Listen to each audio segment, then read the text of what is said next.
All right, good morning, everyone. I'd ask if everyone could get ready.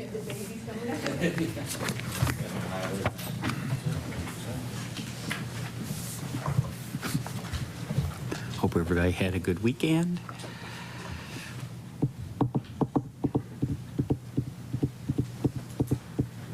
Watch that clock.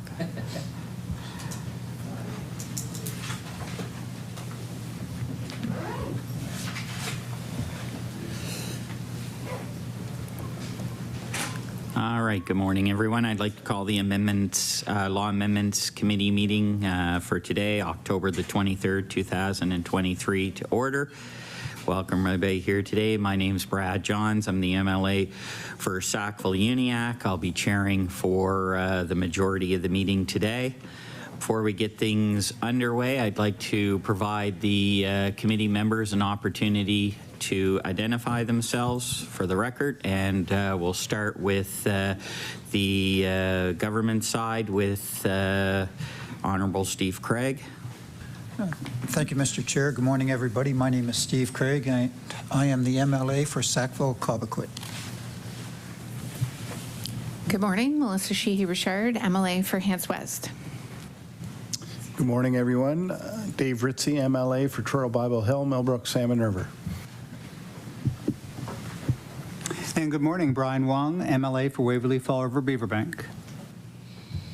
Good afternoon, Laura Lee Nichol, MLA for Cole Harbour, Dartmouth. Hi, everybody. I'm Braden Clark. I'm the MLA for Bedford South. Hi, I'm Gary Burrell. I represent Halifax, Chebucto. Hi, Lisa Lachance, MLA for Halifax, Citadel, Sable Island. Thank you very much, members. I'd also like to recognize for the record legal counsel or ledge counsel that's with us today. To my right is Gordon Hebb, and to my left is Killian Schiemler. Close? Close enough. Close enough. Okay, good. I'd just like to remind everybody, if you could please either turn your cell phones off or put them on vibrate. I will remind, although I'm sure everybody that's here today are totally well behaved, I will remind everyone that's attending in the audience that we do need to be respectful at all times. No shouting or cheering either for or against what's discussed. We would remind everyone that there's to be no pictures taking or video by anyone other than the accredited media. Presenters as well are asked to not use any props of any kind. If presenters do have handouts for committee members, please provide them to the page and they will distribute them to the members. Copies of all written submissions on a bill that have been received by email up to the time when the bill is reported back to the House or in person during the Law Amendments Committee meeting will be given to library staff and posted online. Submissions received after the bill have been reported back to the House are distributed electronically to LAC members but are not posted online. All presenters today were required to provide notification to the Ledge office that they intend on speaking, so we'll be proceeding from those lists. I will let members know we will be jumping around through different bills today to try to accommodate presenters. The agenda lists the order in which presenters will be invited to speak, and that agenda is on the corner and is available for viewing. When your name is called, please come forward, state your name, how you would like the committee to refer you, and any organization that you may represent. Presentation time. If there are 8 or less speakers signed up on a particular bill, each presenter will be allowed 10 minutes to address the committee. However, if there are more than 8 presenters on a particular bill, each presenter will have 5 minutes to present with 5 minutes follow-up questions from committee members. Today's case, I believe we have 8 or less for all our bills, so all speakers will have 10 minutes to present with 5 minutes to follow up from questions from members. Once a speaker has concluded their presentation, I'd ask that they leave the room in order to make room for anyone else who wants to come in and sit down. So with that out of the way, I think we'll get things underway. Perfect.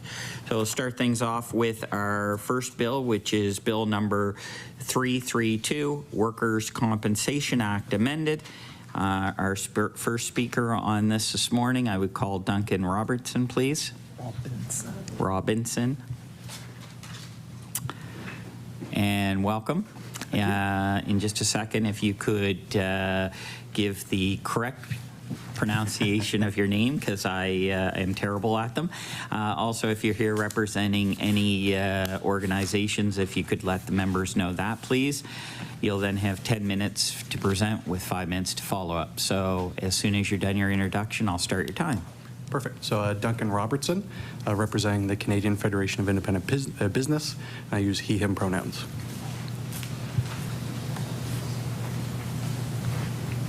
Perfect. Chair Johns, members of the committee, my name is Duncan Robertson. I'm the policy analyst for Nova Scotia at the Canadian Federation of Independent Business. As you know, we are Canada's largest non-for-profit organization focused solely on the needs of small businesses. We represent 97,000 members across Canada, 4,000 of which are here in Nova Scotia. Thank you for the opportunity today to speak to Bill 332, the Workers' Compensation Act amended. I will specifically be speaking today on the ambiguity surrounding the possible financial impact of the proposed amendments surrounding the gradual onset of stress. While the proposed bill is, or the purpose of the proposed bill is a good one, we are concerned about the lack of clarity surrounding the financial impact this amendment will have on the financial health of the board, that is the WCB, both in the short and the long term. First off, some important context. The Nova Scotian Workers' Compensation Board has the poorest funding ratio in the country. Nova Scotia employers pay the highest premiums in Canada, full stop. And as a result, they pay some of the highest overall payroll tax burden in the country, third overall according to our research, paying around $5,200 on a $50,000 salary. Therefore, the board must have its financial house in order before we add significant expenses which could come from this bill. If the government does not get this right, it will ultimately mean that employers will have to foot the bill in the way of higher premiums. According to CFIB's Your Voice survey, 2/3 of small businesses in Nova Scotia cite workers' compensation premiums as the most harmful tax to their business. Therefore, I'm sure that committee members can appreciate the nervousness felt by our members when a bill such as this is introduced by government. A bill such as this must receive the appropriate levels of scrutiny, which we believe has not yet been achieved. So the question is, how will this bill impact premiums and the board's financial health? Unfortunately, the lack of clarity from the Department of Labor, Skills and Immigration, as well as the Workers' Compensation Board, suggests that this question can yet be answered. Small businesses are asking for clarity surrounding the impact these amendments will have on the board in the short term and in 3, 5, 10 years on. And they need this clarity before the bill is passed, not after. And I repeat, not after. Interventions by government in matters that should be the board's purview under the Meredith principles are always a question. As for what we do know that the board is witnessing subpar returns on their investments per their annual report, meaning that the burden of paying for any increased cost falls on the only other revenue stream that the board has, which is employer-paid premiums. Workers' compensation boards are entirely funded by employer-paid premiums and revenue from investments made with these premiums. And while the minister is true that businesses will not face an upfront cost to this bill, they will eventually have a cost because the board will not begin processing claims for gradual onset mental stress until September 2024, meaning that there could be a substantial cost in the future. We also know that as per the proposed bill, quote, the board shall decide the claim in accordance with subsections 1 and 2, regardless of the date on which the stress first occurred, end quote, leaving the possibility open for a large number of claims being submitted in a short amount of time, i.e. the September 2024 date, thereby also putting a strain on an already overstretched system. As I'm sure committee members know, there is currently a fulsome review of the Nova Scotia Workers' Compensation Board taking place with committee members representing employers and employees. Significant changes to the future policies of WCB, such as the ones proposed in this bill, deserve to be thoughtfully discussed and reviewed by subject matter experts such as those on the review committee. We believe this would be the most effective way to gain a clear understanding of the future implications of the bill, rather than circumventing the committee's important work via legislation. With these and other uncertainties surrounding the bill, we believe if this matter is not referred to the committee, it should be deferred until the department and board can gather appropriate data and paint a detailed picture of the impact these amendments will have on the WCB system in our province. We hope that our members' views and these recommendations will provide your committee with the necessary insights as you consider amendments suggested by the public. And with that, I'm happy to take any questions that you may have. Thank you very much for your presentation. Do we have any questions? I'll recognize MLA Clark, please. Thank you, Mr. Chair. Thank you for being here. Appreciate your comments. I'm just curious if CFIB has a position or a trigger, perhaps, at which point you would support this type of change. For example, we know that WCB's funding position is in the low 90s now, which is, as you said earlier, is not the best in Canada, but certainly much improved from where they have been in the past. So I'm just wondering, does CFIB have a target in mind at which point they would say, okay, we believe WCB is now in a financial position to make these changes without an undue burden on small businesses? Thanks. Recognize speaker, please. Yeah, so as stated in my previous comments, we do, of course, the purpose of the bill is a good one. We do just believe that there should be a more solid financial foundation at the board to make sure that they can definitely weather these added costs. If you look at other provinces across Canada, definitely around a funding ratio of between 115 to 130 is usually where boards the average is at as a target. So we'd just like to see the funding ratio improve to at least 100%, if not more, to create a buffer to ensure that they do have the financial wherewithal to be able to pay for any added costs without already adding to the country's highest premium average. Thank you. And I'll recognize MLA Lachance, please. Thanks for being here today. So you talked about the lack of clarity in the bill, and I'm wondering if you have any specific amendments where that clarity could be added. Recognize speaker, please. So what we're looking for is simply more clarity on the impact that this bill will have on premiums, on funding ratio, et cetera. So rather than implementing a bill and then deciding how that will impact in the future, we would like to have that kind of information decided previously before the bill would be tabled, so that business owners, especially small businesses who are hurting from COVID, they are fighting really to get by, making sure that they're not left with the bill if this increase does increase premiums. Thank you. Any other questions? If not, thank you so very much for your presentation today.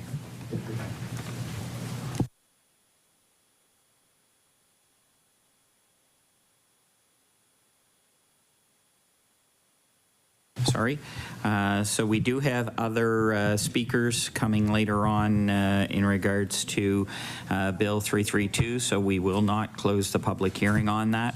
However, we are moving on to our next bill, so we will start the public hearing in regards to Bill 334, which is the Health Services and Insurance Act amended.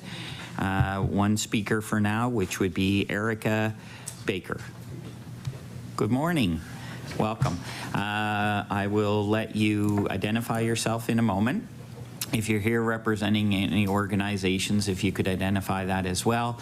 You'll then have up to 10 minutes to present to the committee members, and they'll have 5 minutes to ask follow-up questions. So after you've identified yourself, I'll start your timer. My name is Erica Baker. I am here on behalf of the Council of Psychology Practice Owners, and I'm hoping that my glasses are not going to fog up with my mask on today. Okay. Before I get started today, I want to emphasize how incredibly important it is to me that Nova Scotians who require mental health services have access to them. especially those who can't afford or don't have access to private insurance. These are the people who may need the services the most. We also believe in the vital role of registered counseling therapists, social workers, and other mental health professionals if this bill moves forward. I'm a clinical psychologist who has been practicing for 20 years. I'm here as part of the Council of Psychology Practice Owners. This group of practice owners represents more than 150 psychologists in private practice in Nova Scotia with the expertise and resources to assess and treat mental health problems. As psychologists, we have significant concerns about the potential impact of Bill 334. Specifically, we believe that Bill 334 will impact the quality of mental health services provided to the public. We urge the government to make use of our specialized knowledge in implementation of any expansion of access. The government has suggested that Bill 334 will enable more individuals who are in need of mental health services to access diagnosis, assessment, and treatment by leveraging the capacity that exists in the private sector. We represent a significant portion of those who provide such services in the private sector, and we do not share that view. I own and operate a private practice specializing in the assessment and diagnosis of conditions including autism spectrum disorder, ADHD, intellectual disability, traumatic brain injury, PTSD, complex trauma, anxiety disorders, mood disorders, and learning disorders. My practice has 25 psychologists, and our wait list is extensive. Most of my colleagues in other practices also have substantial wait lists. It's clear that both public and private sector wait lists are too long. This wait time significantly impacts the care Nova Scotians are receiving. Under Bill 334, we believe that the private sector is not able to increase access to care and reduce pressure on the public system. The complexity and number of clients with multiple mental health problems continues to increase in this province. Nova Scotians report one of the highest lifetime prevalence rates of mental health disorders in Canada, 41.7%, compared to 33.1% in Canada as a whole. Nova Scotia needs more psychologists who can provide DSM diagnostic, assessment, and treatment services for the most vulnerable clients with the most complicated mental health care needs. Our group believes increased access to mental health care requires increases in educational and residency programs in psychology. Increasing capacity requires more psychologists to be educated, trained, and then stay and work in this province.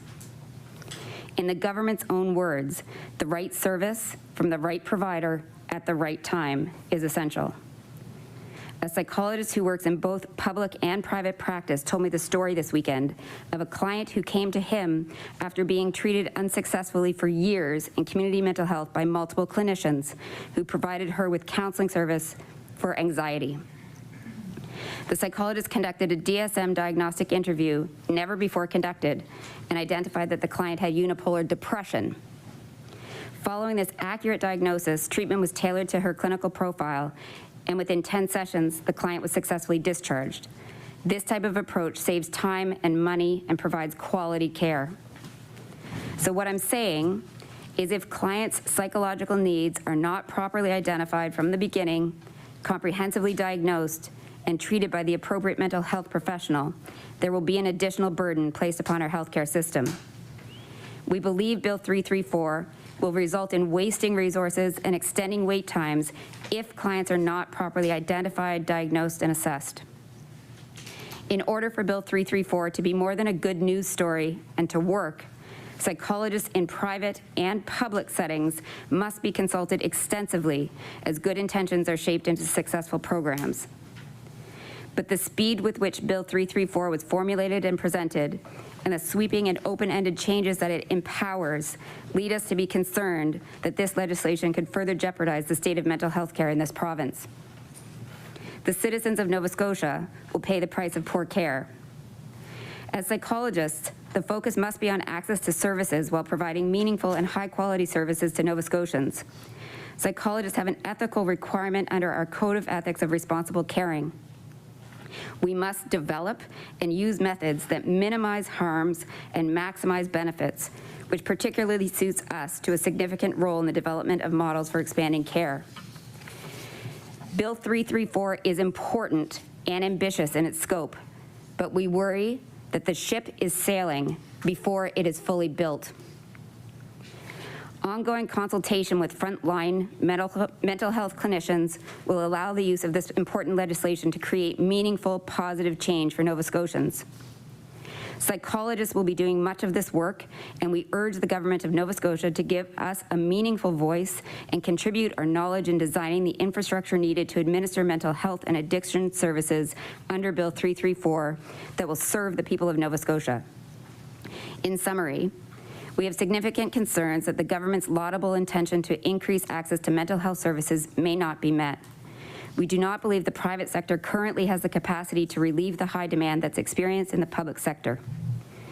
We need more psychologists, which means we need more educational and residency programs, and we want to be involved to bring our unique training, expertise, and experience to bear on future steps. Specific concerns about Bill 334 are presented in the letter that was sent from this council to Premier Tim Houston, Honourable Brian Comer, leaders of the Liberal and NDP parties, and Dr. Samuel Hickox, and are attached with this submission. Additional concerns are also attached. Thank you for the opportunity to speak today.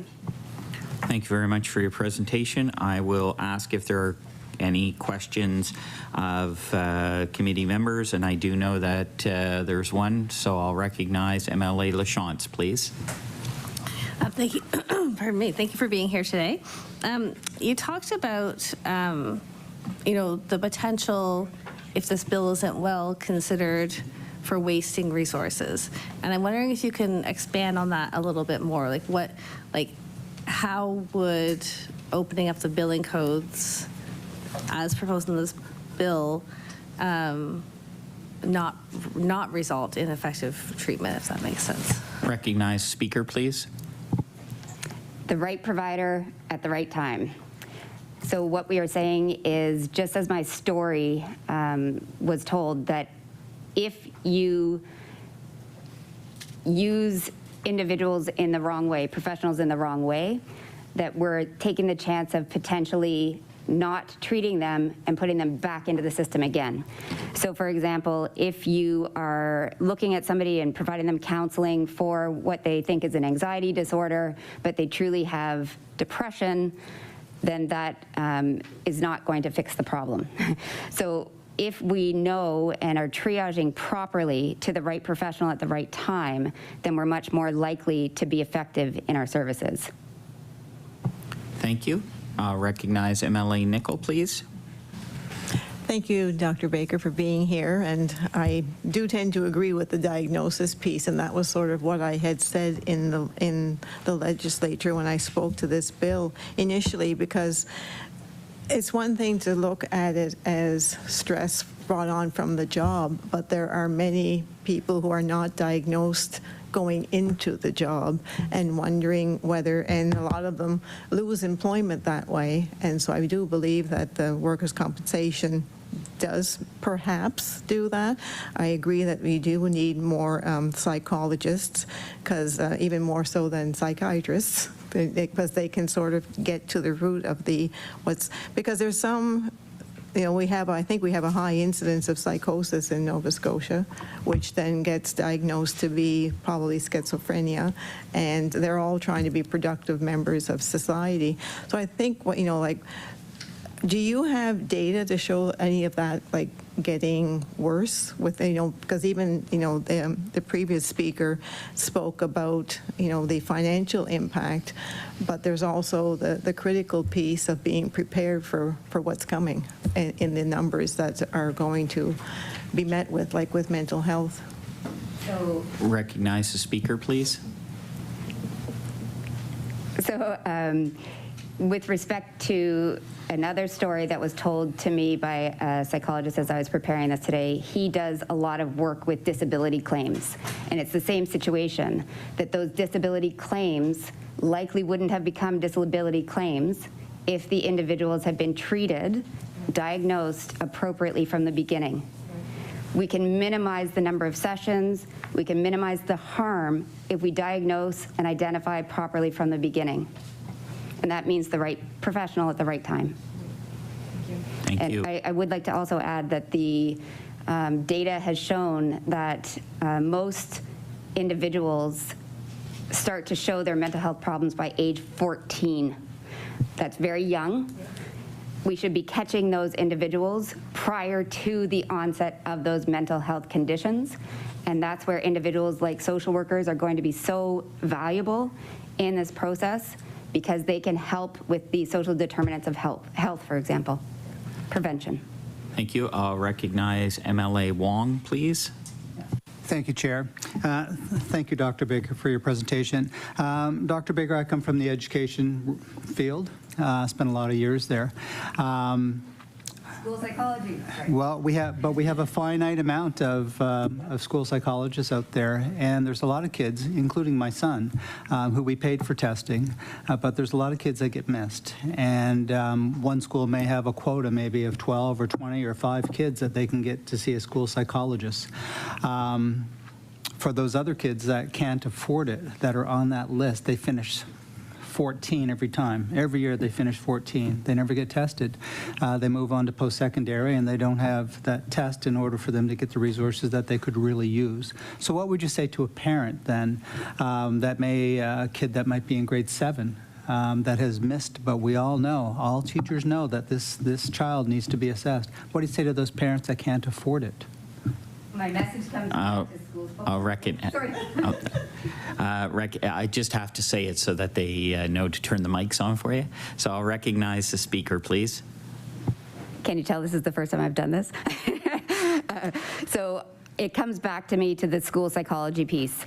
School psychologists should be the frontline workers who are able to provide diagnoses for autism spectrum disorder, for ADHD, for complex trauma. Those are the individuals who should be able to pick up these children from the beginning, and everybody can have access to them.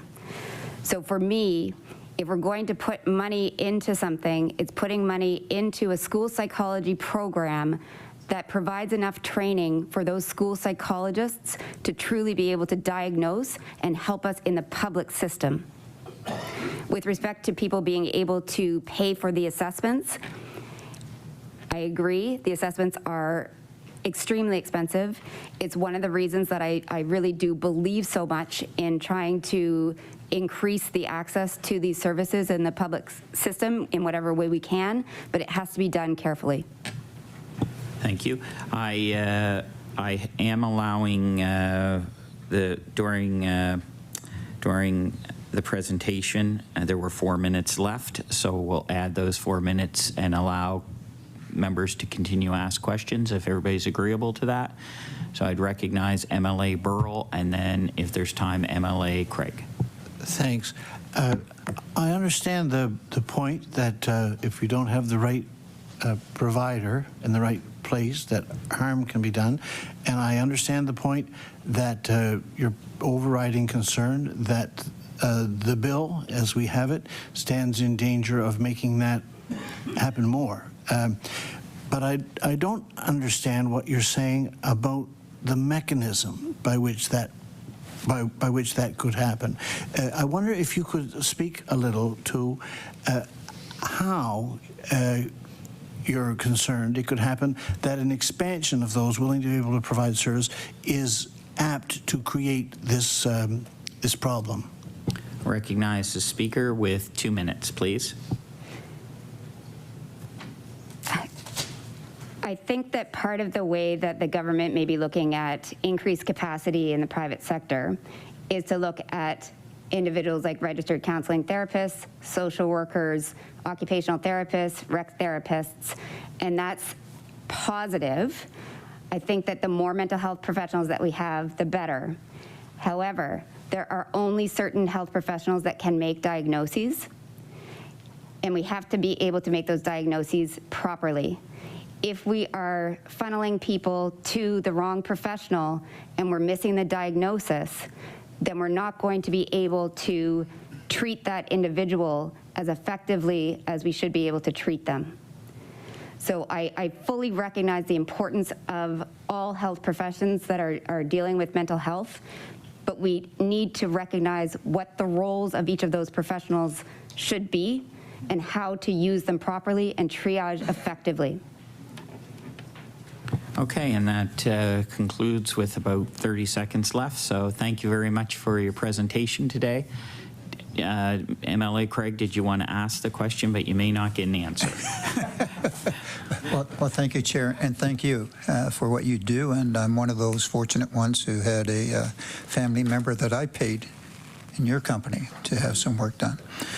I agree that the diagnosis right up front, whether it's public or private, is so important to go and further the treatment so people can be discharged or live on with their areas.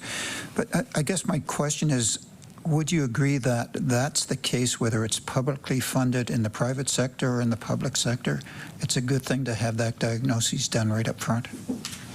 Speaker, please. Yes or no? Yes. And that concludes your time. Thank you so very, very much. Thank you for the opportunity. Thank you. So as with our previous bill, we will defer closing public hearing. We do have further speakers on this. However, we'll move to our next bill. We'll open the public hearing in regards to Bill 337, the Electricity Act amended. We have one speaker for this bill, which would be Catherine Turner. Good morning.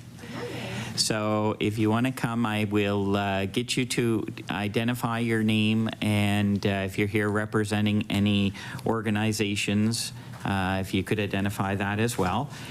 Once you've done that, you'll have 10 minutes up to 10 minutes to present, and the remaining time for the up to 15 minutes will go for questions of members. So as soon as you're done, we'll start your time. Sure. My name is Catherine Turner, and I'm here representing the Ecology Action Center.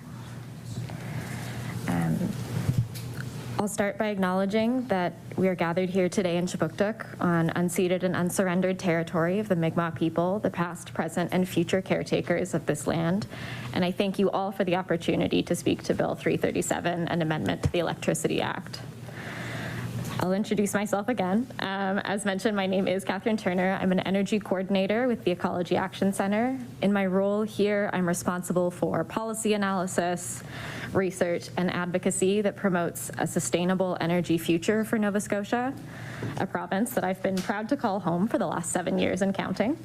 In this work, I not only consider clean energy solutions for the climate crisis, but consider how provincial policy impacts and assists a greater movement towards energy justice in Nova Scotia. An essential component of energy justice is fair and equitable decision-making, of which accountability is a main component. In our governance of energy, and specifically electricity, the Utility and Review Board, or the UARB, acts as an accountability mechanism independent from the governing party. The proposed amendment to subsection 4D of Bill 337 surpasses the use of the board and enables the minister to make executive decisions regarding energy storage developments in the interests of ratepayers. Our concern is not in response to the development of energy storage projects. These are valuable components of a sustainable energy regime that can help to improve the reliability of our grid as we pursue further electrification. Our concern is in response to the inconsistencies in governance over the procurement and implementation of green technologies that are highly valuable to the transitioning electricity sector.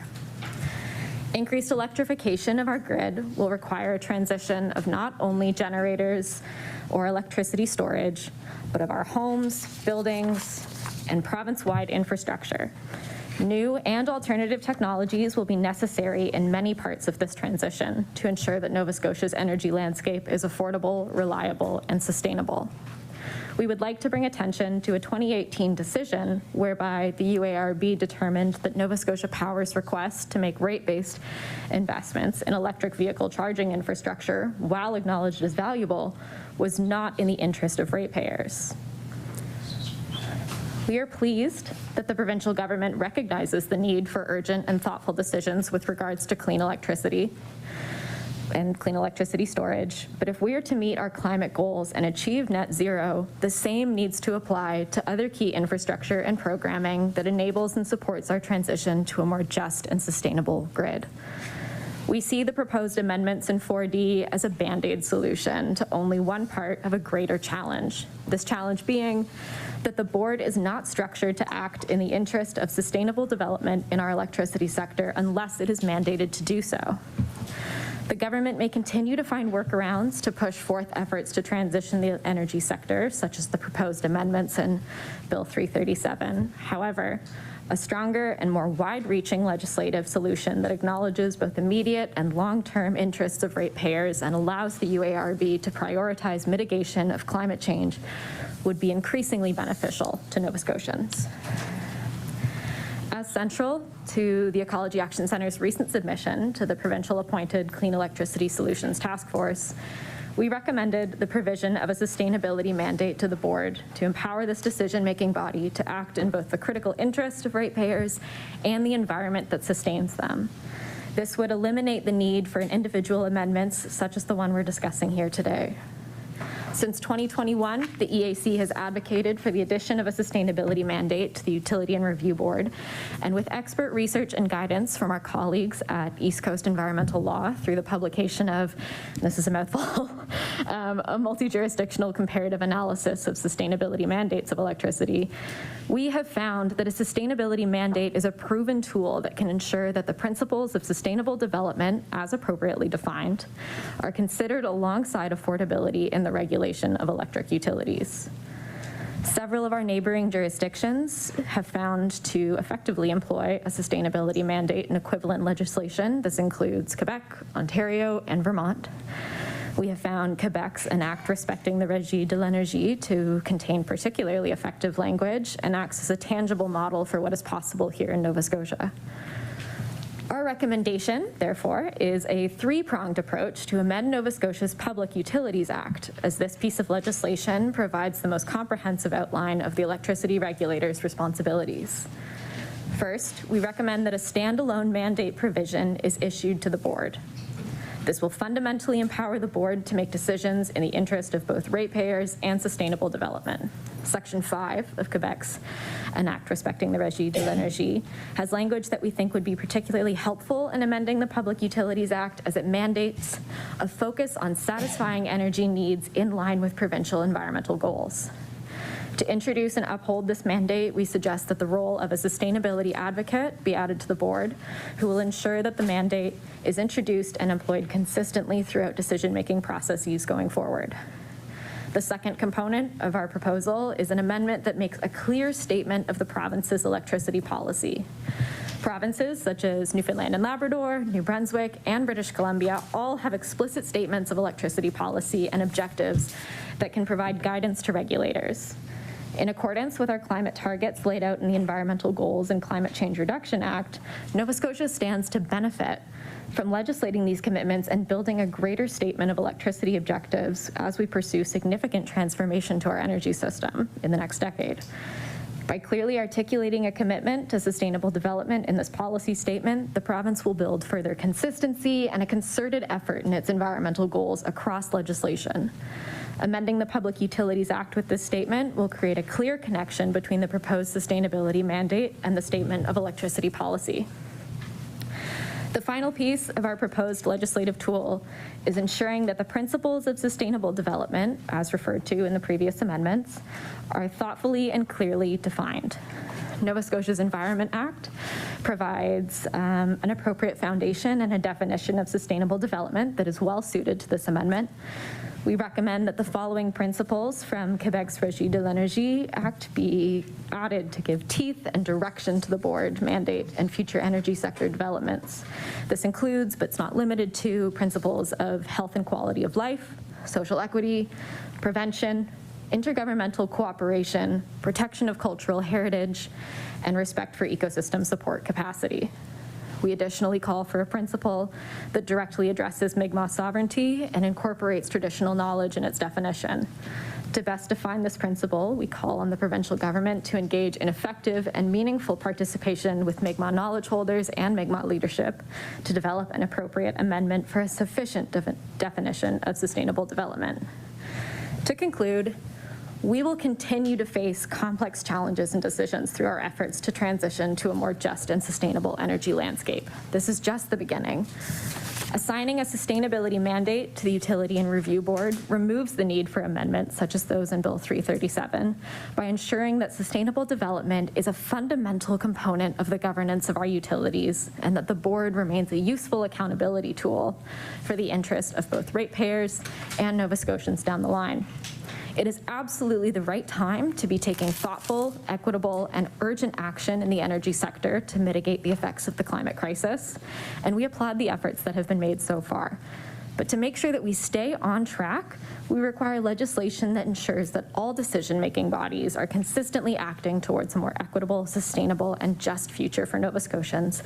And we think that the sustainability mandate is a critical step to achieving this moving forward. This concludes my presentation. Thank you all very much for your time. Thank you very much for your presentation. I'll now go to members for questions, starting with MLA Lachance, please. Hi, thanks so much for coming in. Sorry. Oh, sorry. Yeah. Good. I didn't mean to interrupt you. I'm sorry. Okay. Keep going. All right. So you talked about the cross-jurisdictional review that you did and looked at models around sustainability. I'm wondering, in that review, were there any jurisdictions where, in fact, the minister's mandate usurps the role of whatever the provincial regulator was? I mean, I guess, to say we share the concern with the level of discretion afforded the minister in these proposed amendments. So just wondering, is there any examples of where that is the case as well? I'll recognize the speaker, please. So I would have to look back into it in terms of, I think that's a point of research going forward for us, is this kind of like potential conflict in power.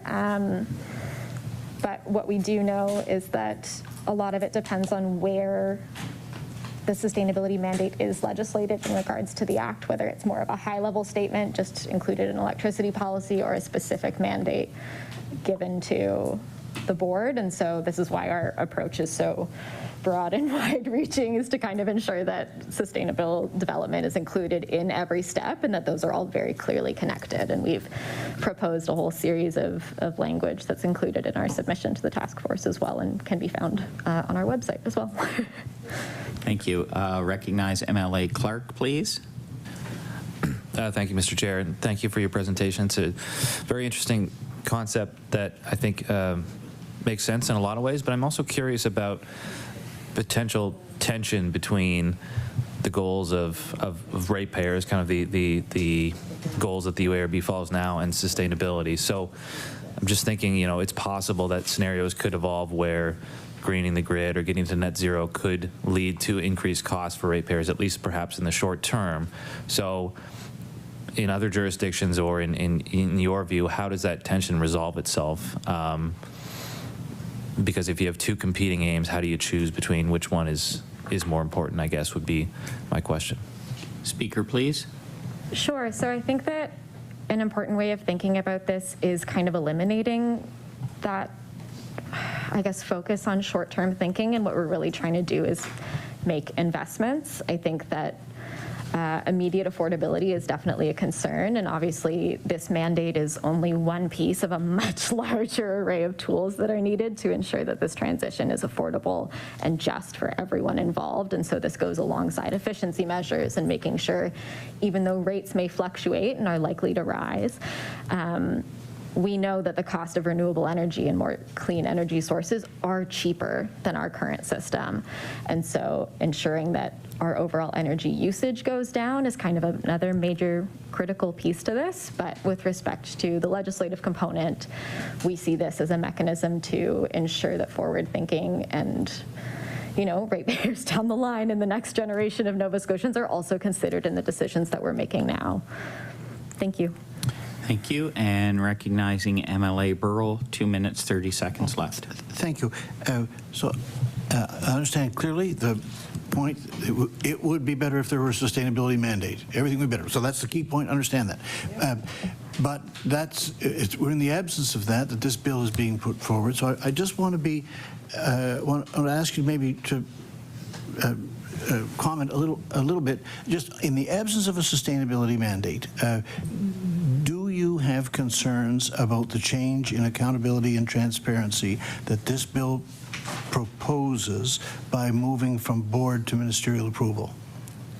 Recognize speaker, please. I would say yes, there are definitely concerns with respect to accountability. The end goal, from what we perceive this bill to do, we are largely in favor of in terms of improving electricity storage.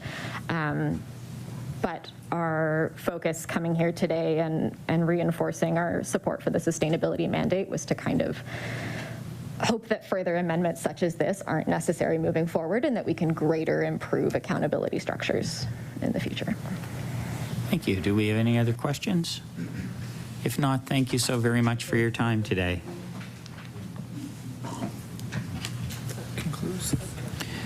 So that does conclude the presenters on Bill 337. I would ask at this time for a motion to close the public hearing in regards to 337. And I'd recognize MLA Sheehy-Richard, please. Thank you, Mr. Chair. I move that presentations on Bill number 337, Electricity Act amended, now be concluded. Motion to conclude public hearing. All those in favor signify aye. Aye. Those opposed, nay. That is passed. Look for a motion to move back to the House. I'd recognize MLA Sheehy-Richard. I move that Bill number 337, Electricity Act amended, be reported back to the House without amendment. Motion on the floor. All those in favor signify aye. Aye. Those opposed, nay. That's carried. Moving on to our next presenters, we will be moving to Bill number 339, the Financial Measures Act. We have a number of speakers. Our first speaker I'd like to ask to come up is Kevin Russell. And good afternoon, Mr. Russell. Nice to see you again this morning. Just before you start your presentation, I'll ask that you state your name for the record, as well as any organization you may be here representing. You'll then have up to 10 minutes to have a presentation, and then 5 minutes following that for a total of 15 minutes questions from members. So whenever you're ready, after you've identified yourself, I'll start your timer. Yes, it's Kevin Russell. I'm the Executive Director of the Investment Property Owners Association of Nova Scotia, also known as IPONS. Thank you, and whenever you're ready. Mr. Chair and members of the Law Amendments Committee, thank you for the opportunity to speak today on Bill 339, Amendments to the Financial Measures Act. It's an honor to speak on behalf of the Investment Property Owners Association of Nova Scotia, more commonly known as IPONS. IPONS members are women and men who work hard to provide quality rental housing to Nova Scotians. Private sector rental housing providers are the largest single source of rental housing in Nova Scotia, and they are the largest single source of affordable rental housing in Nova Scotia. Many rental housing providers are struggling in Nova Scotia. Every day I get calls and emails from rental housing providers. They are tired. They are hurting. They feel ignored by their government. They feel targeted by politicians that want to use them as scapegoats to win votes. Remember, more than 80% of rental housing providers are sole proprietors. They own and operate their buildings. And they are struggling because rent control causes them to lose money. While the government caps rents against the recommendation of the 2021 Affordable Housing Commission report and breaking the promise made by the Premier during and after the last election. Rental housing providers are forced to pay skyrocketing costs, insurance, energy, labor, mortgage payments, and property taxes. There's no rebate programs for rental housing providers. They are left to pay all the extra carbon tax costs. And it's not lost on rental housing providers when the Nova Scotia government rolls out a heating assistance rebate program. There's no such help for them.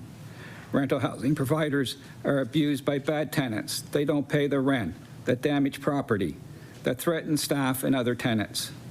Rental housing providers also struggle to get any help to enforce compliance of the Residential Tenancies Act.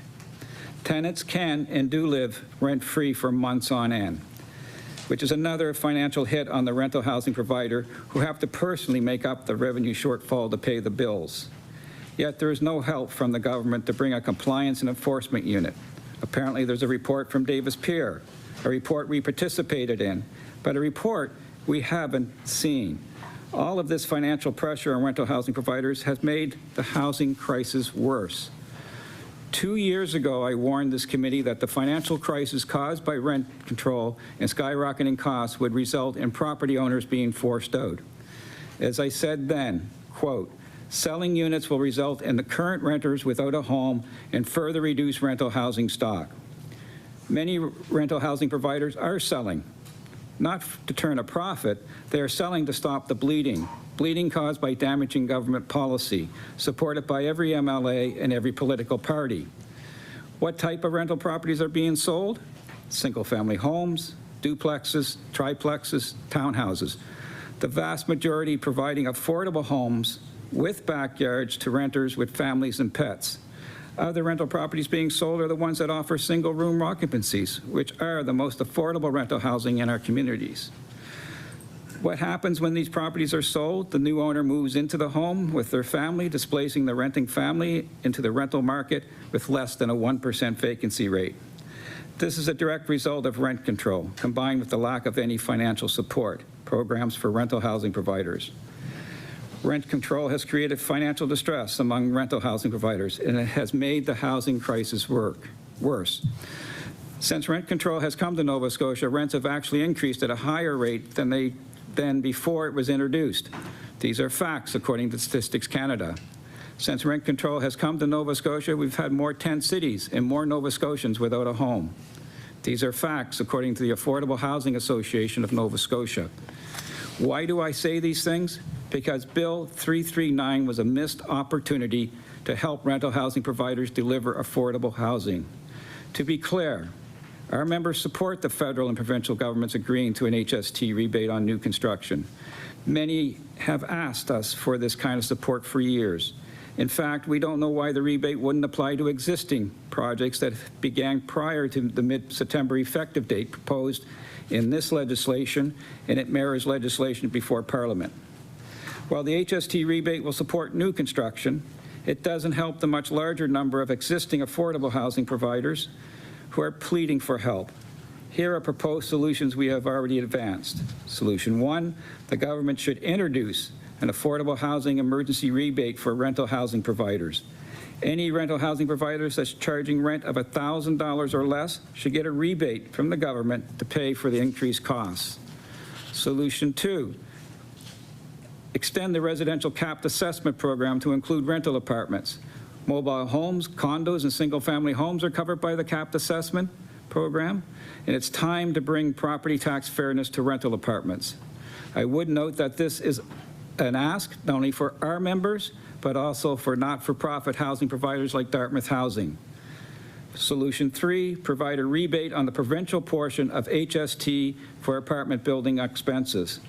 This would be application-based and give apartments a break on their skyrocketing cost. And Solution 4, create an emergency rent bank, as is done in other provinces, including New Brunswick, so that tenants in need are able to pay their rent. We know that the government legislation, especially for bills that are financial in nature, are almost never amended. My hope here today is that in elected officials, you will start to recognize 3 things. First, the damage rent control is causing to rental housing providers. And second, how rent control has made the housing crisis worse and increased homelessness. And third, that rental housing providers are in desperate for financial help. Without financial help, you can count on the housing crisis becoming worse. And thank you for your attention today. Thank you. Thank you very much for your presentation today, Mr. Russell. I'll ask if there are any questions of committee members, and I'll start with MLA Clark, please.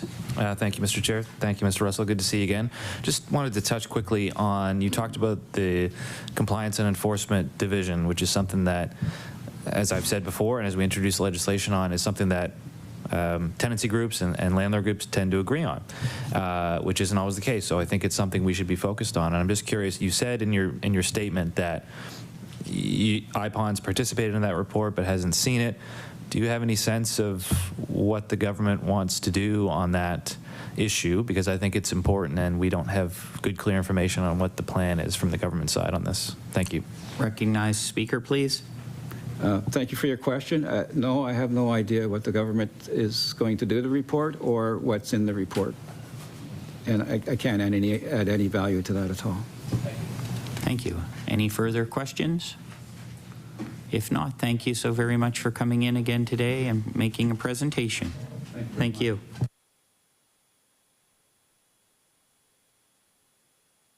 Moving on to our next speaker, it would be Peter Pauley. Good afternoon again, Mr. Pauley. It's nice to see you.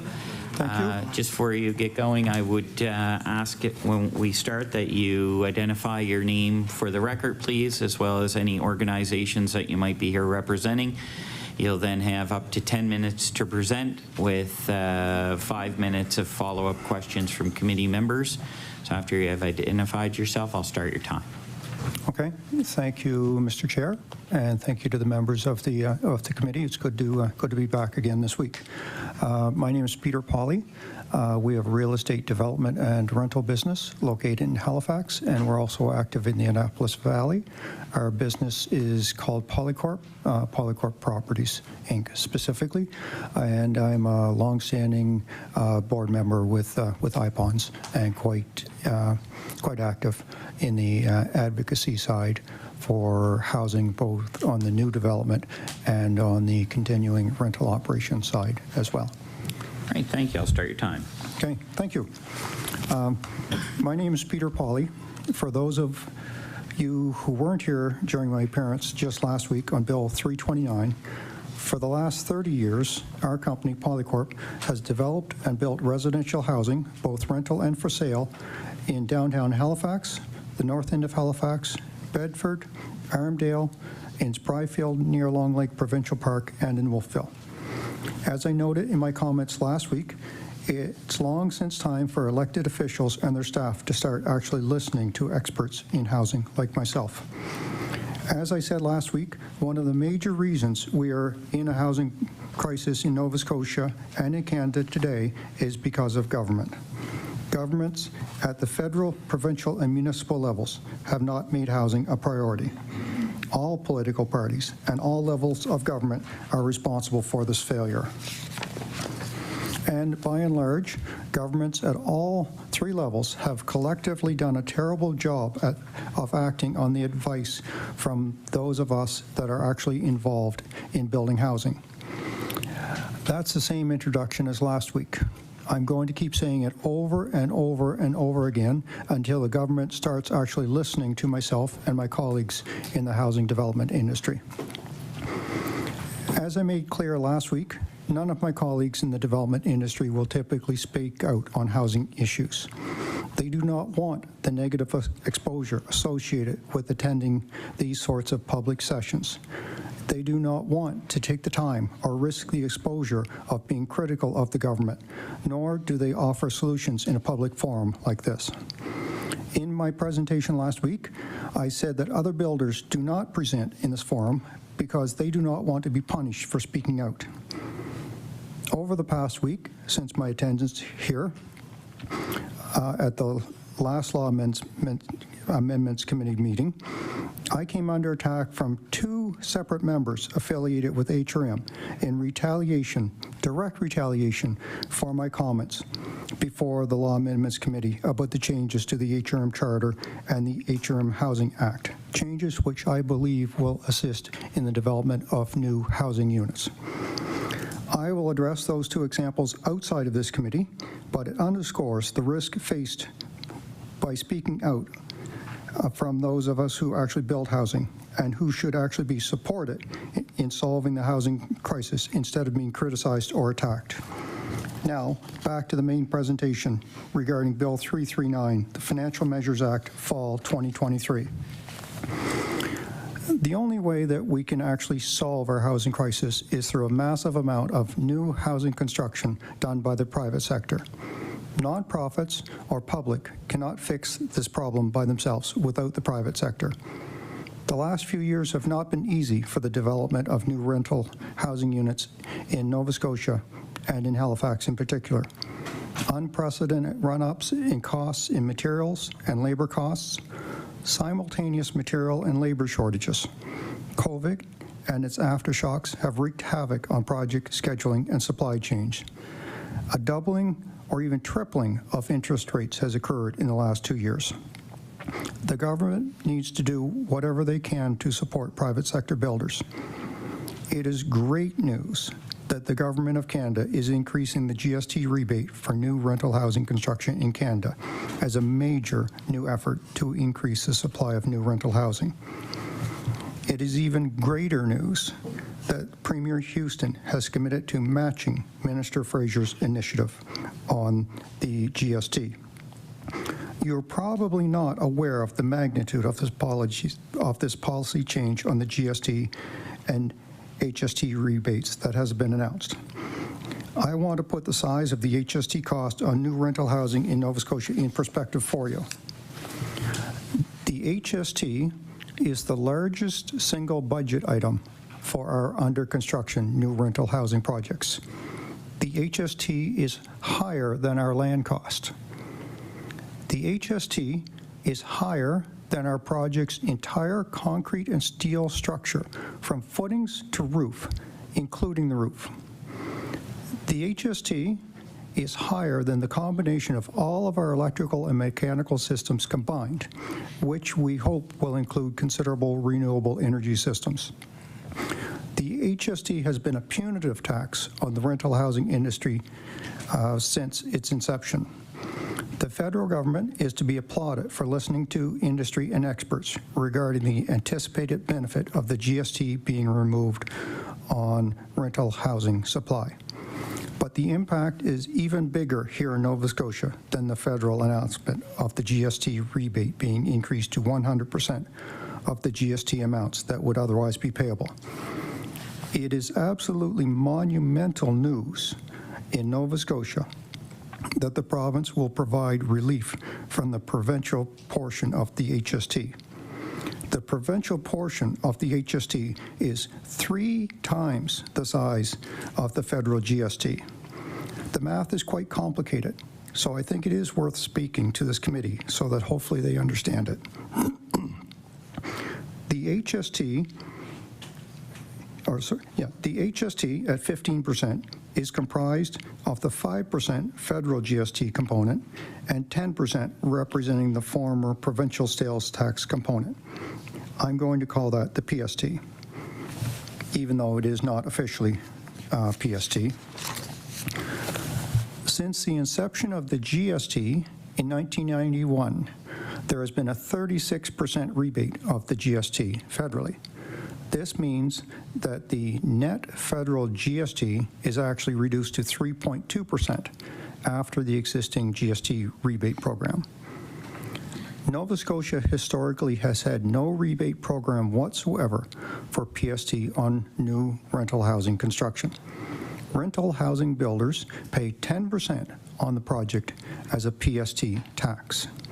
Some other jurisdictions, such as Ontario, had actually listened to industry in the past years and created sizable PST rebates for new rental housing construction in their province. But in Nova Scotia, we have been paying 10% PST on new rental housing development since the creation of the HST.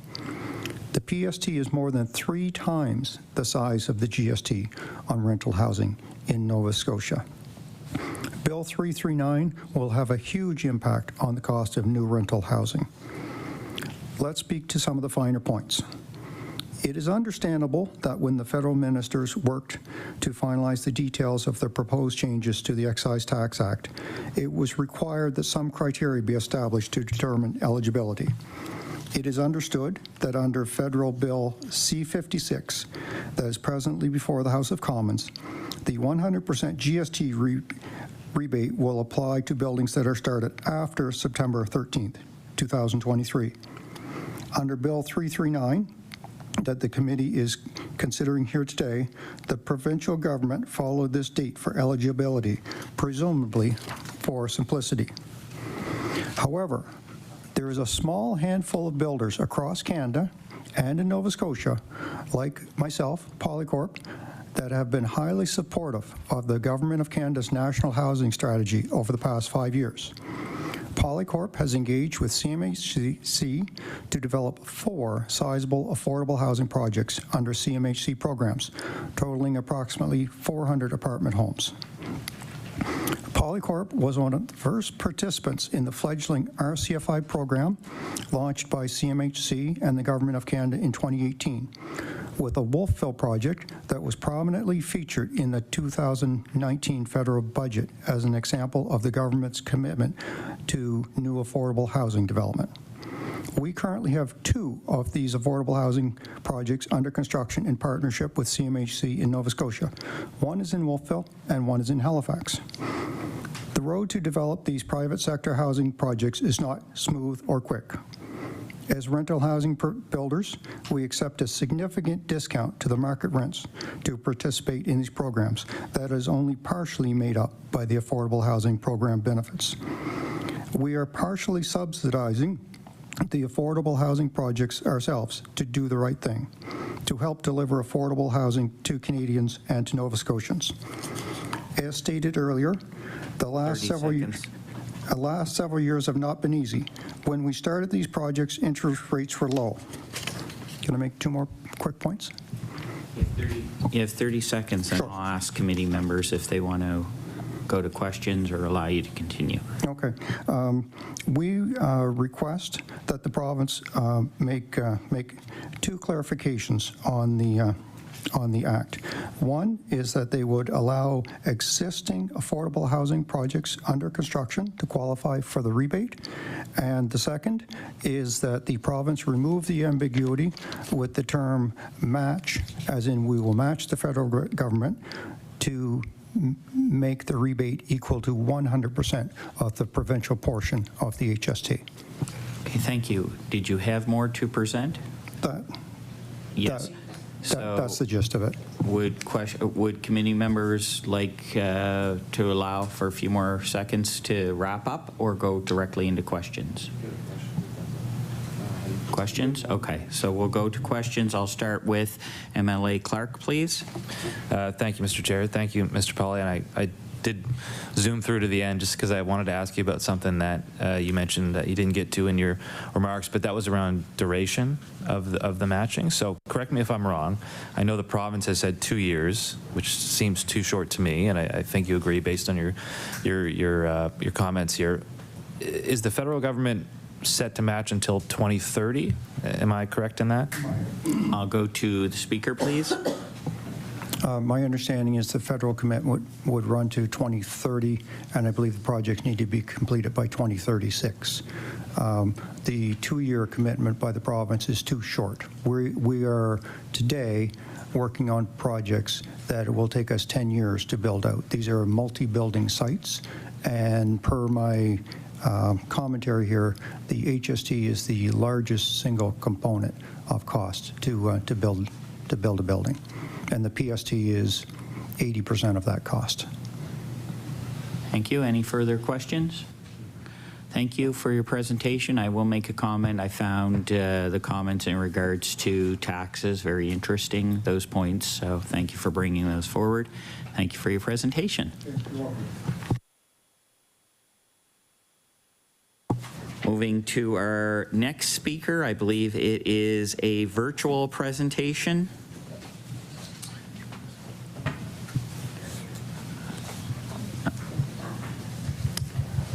He's not seeing him.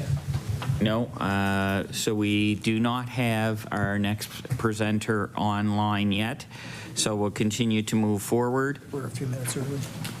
We are running a few minutes early. I will see if our next speaker is here, which would be Amanda Knight. Thank you very much. I would ask that if you can identify yourself for the record, please, as well as any organization that you may be here representing. You'll then have up to 10 minutes to present to committee members and then 5 minutes for question of the committee. Once you're done introducing yourself, I'll start your time. My name's Amanda Knight. I'm a small rental housing provider in rural Nova Scotia. Mr. Chair and members of Law Amendments Committee, thank you for the opportunity today to speak on Bill 339. Like I said, my name is Amanda Knight. Not only am I a small rental housing provider in rural Nova Scotia, I take existing vacant and underutilized housing and breathe new life into them, adding to the housing stock that is so desperately needed in small communities. I own and manage 9 properties consisting of 19 units in Colchester and Pictou counties and Antigonish. First, I would like to say that I support the federal and provincial governments agreeing to an HST rebate on new construction. This should increase housing stock in the future for the record number of new residents arriving in our province. When I spoke at Law Amendments in November of 2021, when the government decided to legislate the first extension to the rent cap, I shared a personal story of how the 2% rent cap would negatively impact rural and small rental housing providers. I was specifically concerned about the units in which I and many other small rental housing providers were well below market rent. Units that people had lived in for years without a rent increase, and more importantly, units that include heat in the rent. Rent that is capped at 2% while costs are free to increase exponentially. At that time, I saw my oil cost increase from 85 cents a litre to $1.13 a litre, $225 per fill-up. Today, oil is approximately $1.42 a litre, or over $450 per fill-up. And it has been as high as $1.98 a litre, or over $900 per fill-up to heat my units, while my rent continues to be capped. When the Heating Assistance Rebate Program, better known as HARP, was introduced for the heating season of 2019-20, it was up to $200 to low-income Nova Scotians who pay their own heat. Rental housing providers were relieved to see some form of rebate to cover our skyrocketing heating costs. However, even though we pay the heat in some of our units, we don't qualify. In January 2023, HARP was expanded from $200 to $1,000, and as Minister LeBlanc stated, we are taking action to ensure the heat stays on this winter. And again, rental housing providers looked to see if they qualified for this round of rebates, but again, we did not. Let me clarify. It is not the provincial government or HARP that ensures that heat stays on during the winter. It is rental housing providers who pay for the heat that have made sure that it stays on. We have paid for this out of our pockets by working more hours at another job, or as one rental housing provider shared with me, keeping their heat turned down and a sweater on so they could afford to fill up the oil tank at their rental unit. To add insult to injury, tenants who don't pay for heat were able to claim the $1,000 rebate. Initially, I couldn't believe there was not a mechanism in place to prevent this, but then more and more stories cropped up that tenants were applying and receiving the rebate. Tenants who are not paying for the heat. In fact, one of my tenants proceeded to tell me that they had applied for the $1,000 and within a couple of weeks it was deposited in their account. They went to Montreal for a few days and I got to pay for the heat in their empty unit. On the other side of the coin, I know of tenants who have written letters to their MLAs begging for this rebate to be forwarded to the owner of the property because it is the property owner, not the tenant, who is paying the heat. I asked the owner why her tenants were writing these letters, and she gave me 2 reasons. First, that the purpose of the program is to help Nova Scotians who pay their own heat. Second, tenants are scared. They're scared of what will happen when the current owner can't afford to pay for the heat. They're scared that if she can't afford the heat, she may be forced to sell her property. They're scared they will be evicted when new owners move in, and they're scared that they'll end up on the streets like so many others. Based on HARP's definition of low to moderate income Nova Scotians, many rental housing providers should qualify for this heating assistance rebate on their rental properties. Sadly, rental housing providers that include heat in their rent don't qualify. I have a 4-plex that has 4 families that can all claim the $600 rebate for a total of $2,400 under HARP, but they don't pay the heating. I do. Is it really asking too much that that rebate be paid to me to cover the heating costs that I pay on this property? Heating that in the past year alone has gone up $2,800. We have witnessed this government provide incentives for new rental housing development and rebates for home heating, but we have yet to see any help for small rental housing providers.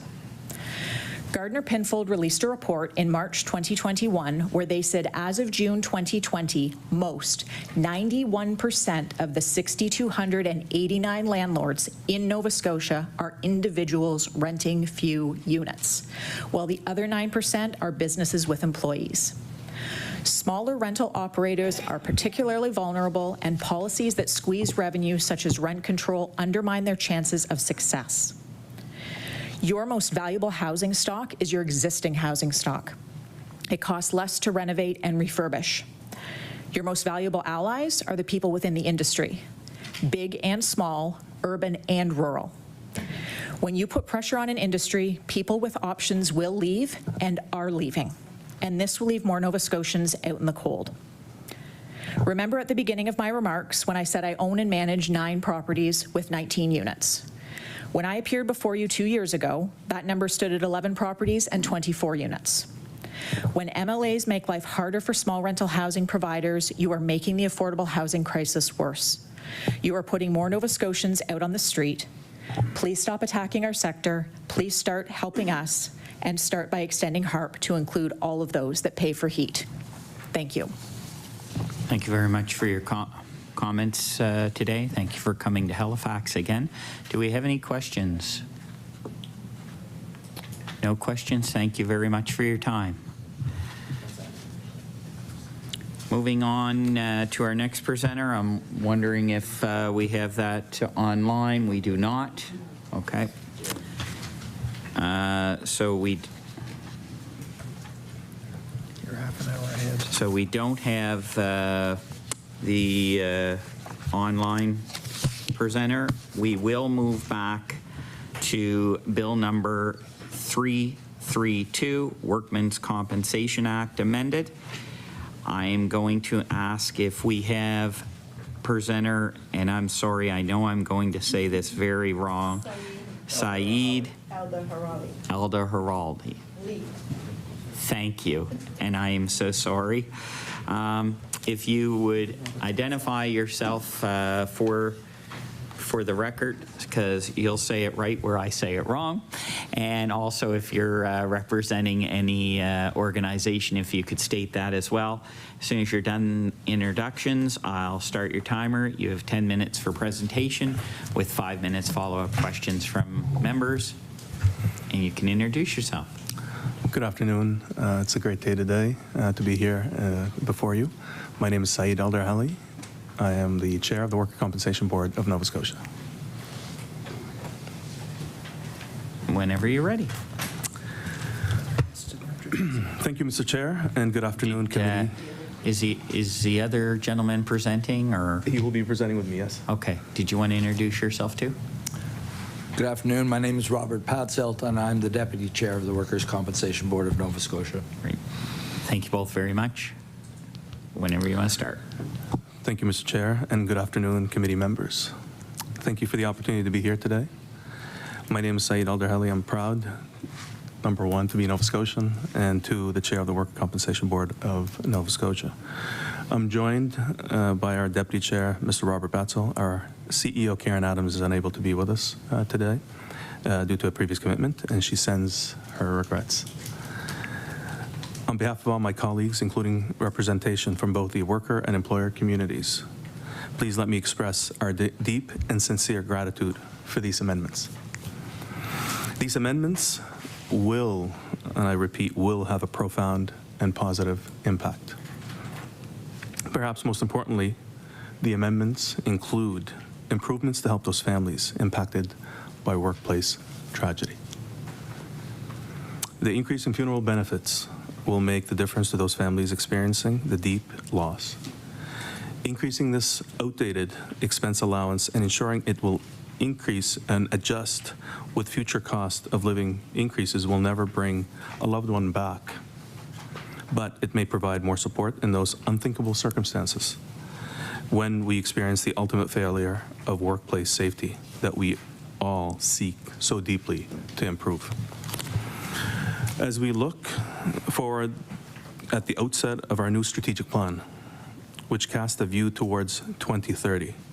Our hope is that this legislation to expand stress compensability will help us protect more Nova Scotians from the impact of workplace injury and other improvements that may follow in the future for both workers and for employers. We are inspired by this legislation and its potential to positively impact the lives of all working Nova Scotians as we welcome and as we become the first Atlantic Canadian jurisdiction to recognize gradual onset stress. Our team look forward to working collectively with government as we prepare to help protect workers and employers from the impact of this new type of compensable injury. Our board will begin the process to develop policy, working through our policy development process, welcoming the input of those we serve. We also understand that there will be many questions, rightfully, for the employer community as we seek to understand the cost impacts. Our new approved rate range, which is something that you'll probably hear many, many times, is a framework that we've developed to provide important and transparent guidance in this process as we look towards setting the rates for 2025 in June of next year. This will also guide us by these principles to ensure that the rate for employers, as always, reflects what is best for a sustainable system into the future. Thank you once again for the opportunity to join us today, and I'll pass it over to my Vice Chair. Recognize Mr. Patzlet, please. Thank you, Mr. Chair. As Mr. Darhali said, we appreciate the opportunity to be here today. I am Robert Patzelt. I'm Deputy Chair of the Workers' Compensation Board. Throughout my career, starting on the farm through to being an executive, I've had the opportunity to work in a number of organizations, and I've been in many different workplaces, professions, and environments. I've had the pleasure of leading organizations who employ Nova Scotians in a broad range of sectors. I've sat across the table from a lot of people, a lot of different people, and I can tell you this. This legislation will help all of them, both workers and employers. For many years, our Act only compensated workers who experienced something awful on the job, in a traumatic event or a series of traumatic events over time. Under that legislation, we have been there, for example, helping the hundreds of first responders who experienced traumatic events.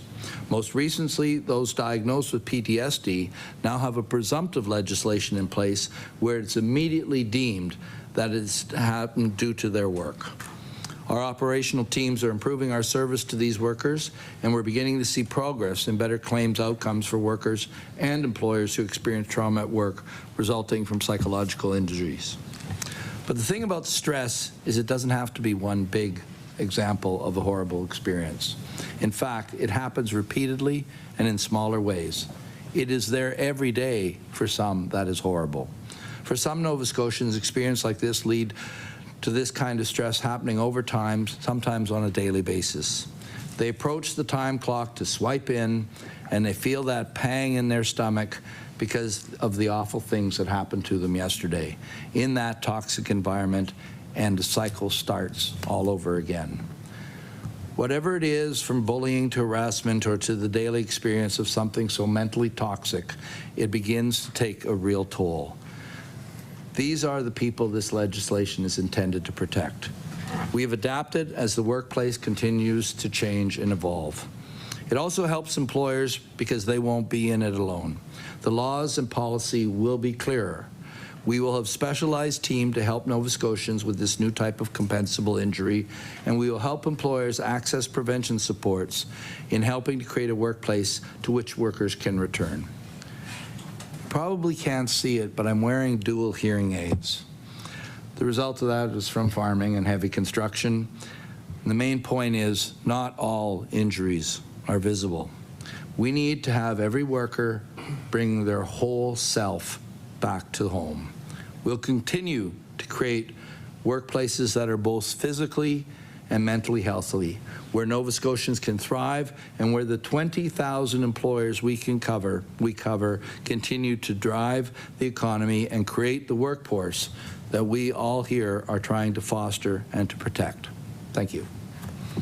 Thank you both very much for your presentation. We're going to go to committee members for questions, starting off with MLA Nicol, please. Thank you, and welcome this afternoon. I asked this in the legislature, and I'll ask it again because I'm quoting Larry Maloney, Vice President of the Pictou County Injured Workers Association, and he says that the workers' compensation's position that 1 year is required to plan and prepare for the adjudication of gradual onset stress claim is unwarranted. And I just wonder, like you said, you need to create policy and that sort of thing. Is there any way that the 1 year could be shortened given the gravity of the situation? Recognize the speaker, please. So thank you for the question. And the Worker Compensation Board, as you can imagine, is an organization that is here to serve Nova Scotians, and we're here to serve every injured worker to support them in the opportunity to return to work and a healthy return to work. Part of that process and why it takes some time, again, a year is plenty of time for our organization, is we're looking to consult with our employers and the employee community. We're looking to consult with our government partners. We're looking to consult with the other provinces at large for us to make sure that when we come up with the service level to provide to every injured worker, we're doing it exactly the way at the highest level from an exceptional service level perspective. And we want to ensure that we're delivering that service and consulting with all members to ensure that we deliver that to the highest level of quality possible, and that is the reason why it's going to take a bit of time. A year is definitely longer than what every injured worker would expect, and we appreciate that question. We're going to do our best to deliver that service as quickly as possible. Any other questions? Thank you both very much for your time. Oh, okay. MLA Nicol. Well, just when it comes, like you referenced the fact that you have hearing aids and you can't see that, but your mental health you can't see either. So I just wondered, to the comments that were made earlier, whether you wanted to provide some input in that regard as far as diagnosis goes. Recognize presenter. Yeah, so as you can imagine, we have partners in the healthcare sector, and they're going to be providing us with the proper method of identifying the various mental health across the spectrum to ensure that we can provide them with the services and the support required. The Worker Compensation Board has been doing support of claims for a very, very long time. This is a bit more complex than compared to the normal injury that you have seen, and that can be, quickly identified, compared to a mental health where it would happen over a longer period of time, specifically harassment or bullying at the workplace. Our goal is to ensure that we can provide the services to every injured worker, either through a psychological injury or a physical injury. And the reason, I think, back to your initial question, is we're hoping that we can work with all of our service providers to ensure that we can provide expedited, support to every injured worker through that process. And we have other provinces that have done this either through policy or the legislation that we can consult with and support.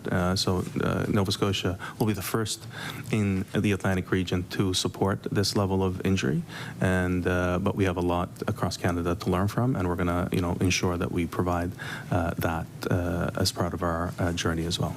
Thank you for the question. I'll recognize MLA Burrell with a minute and a half. Thank you. The provisions around funeral costs and a formula around funeral costs, I recognize this is not the main thrust of the bill.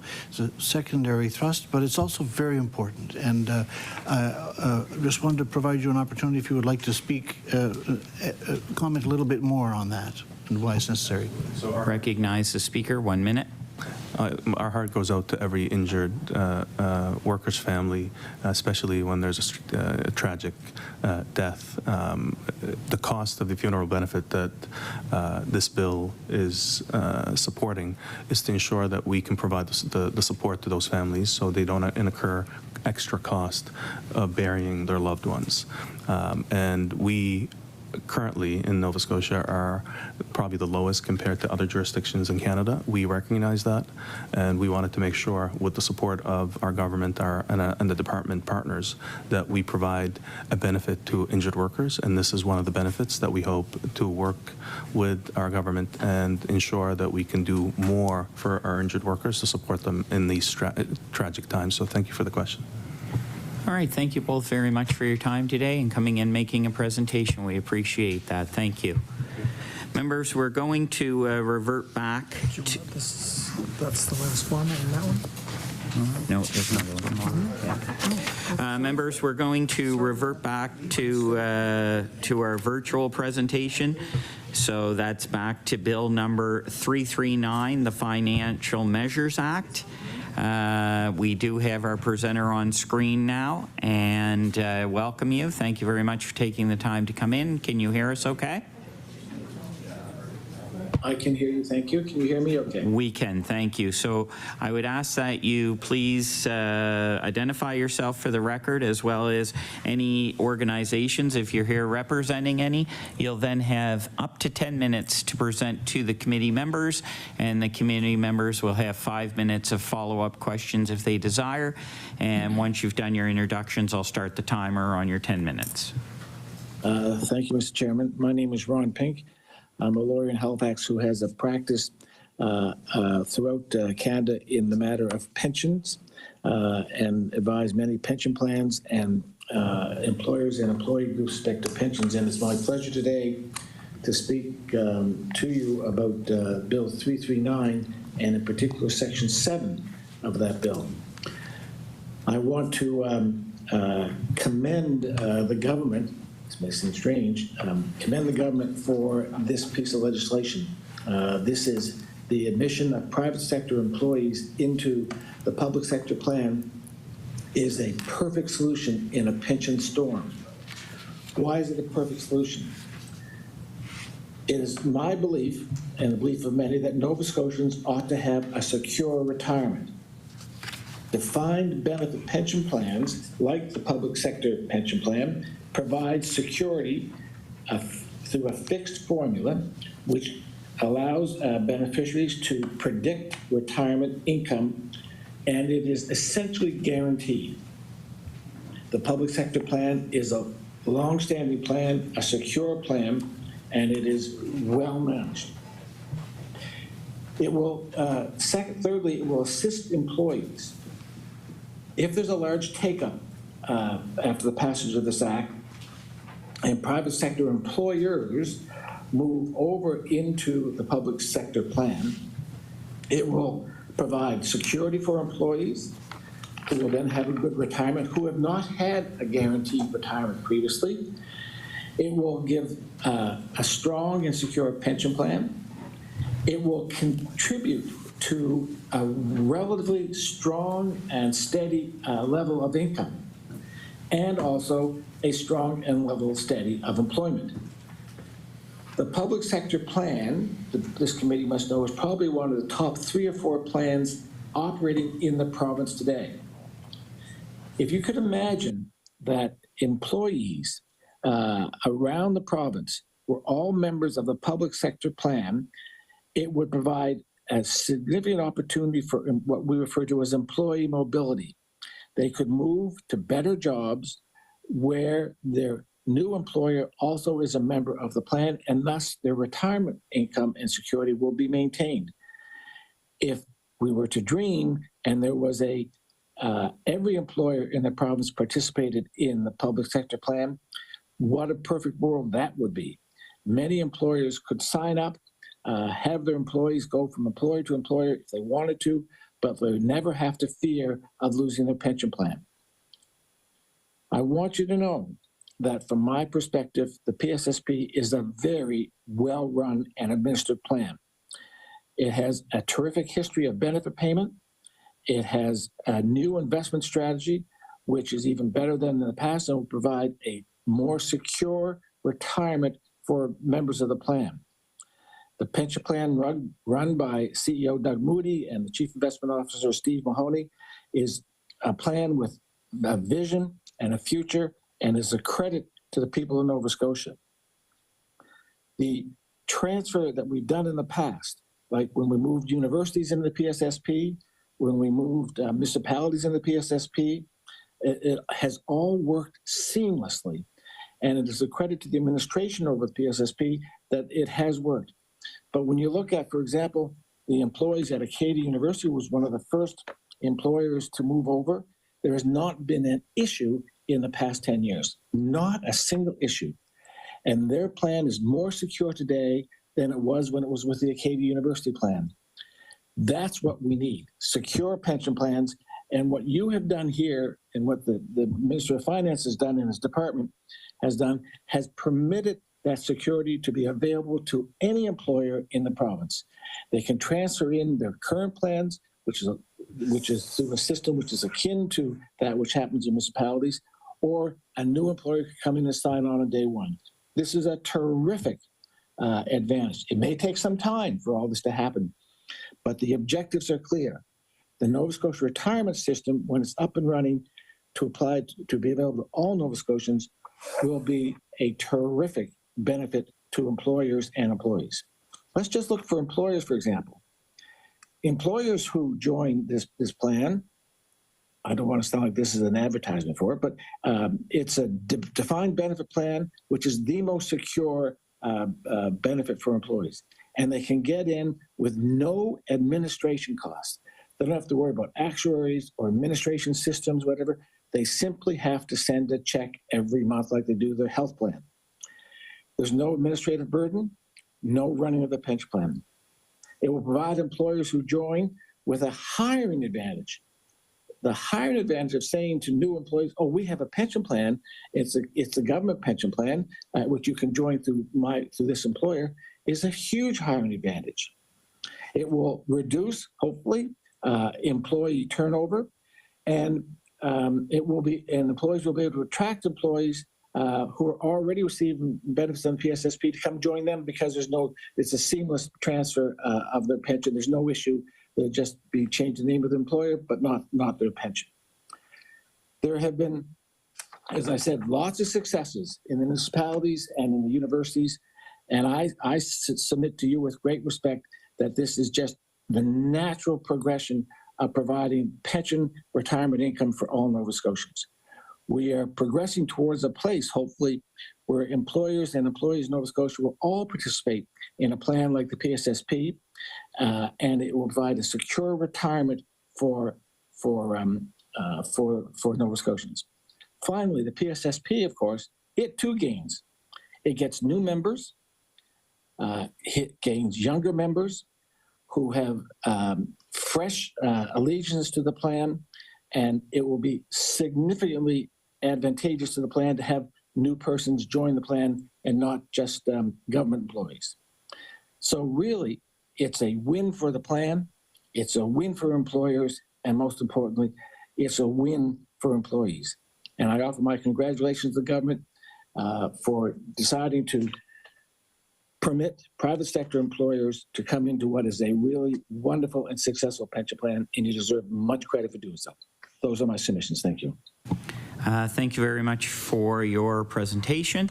Do I have any questions? I do not, but I do thank you for taking the opportunity today and calling in virtually. Thank you so very much. You're very welcome. Have a good day.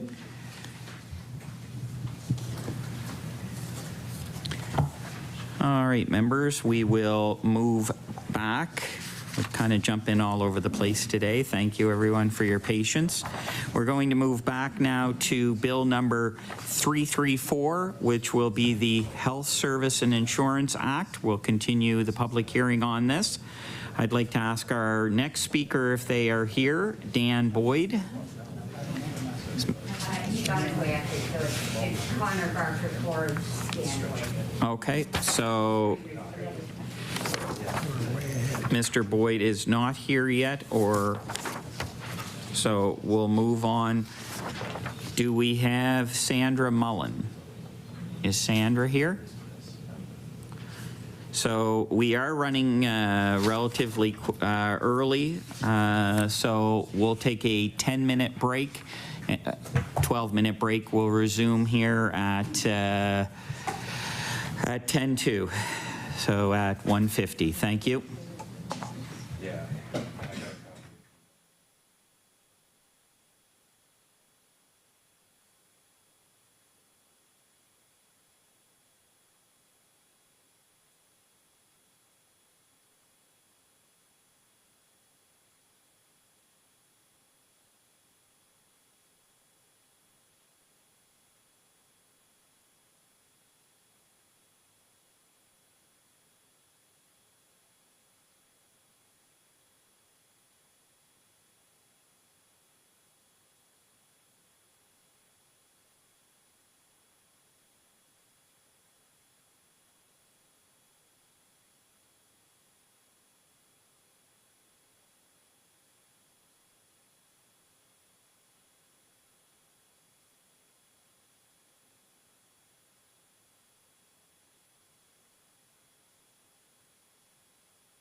So I think it's the person. All right, members, we'll reconvene. I would like to ask if we have Dan Boyd with us.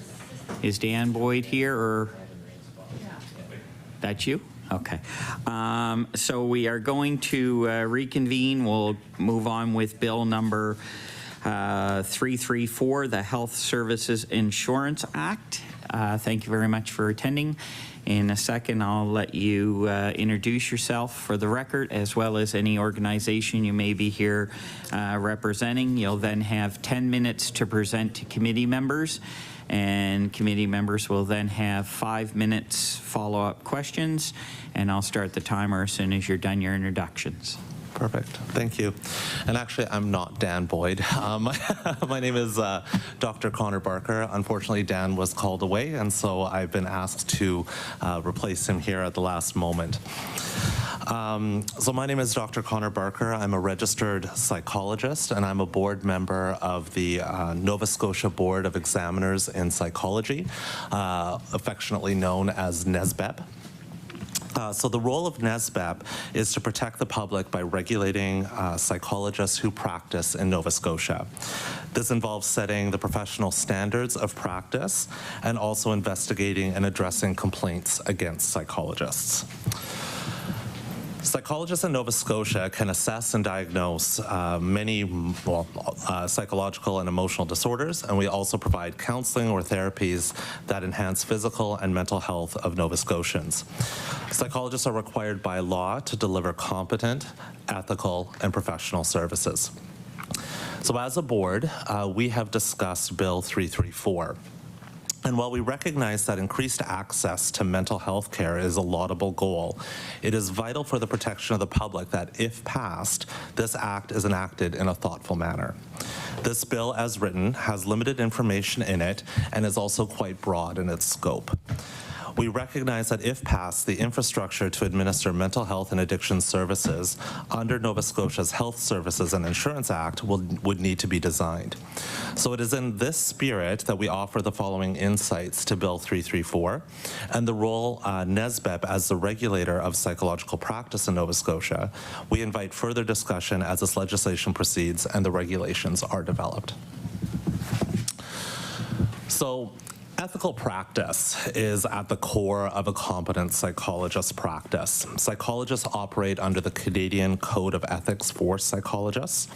This code defines responsible caring as a guiding principle, which involves the responsibility of a psychologist to exercise their skill set and knowledge of evidence-based practice.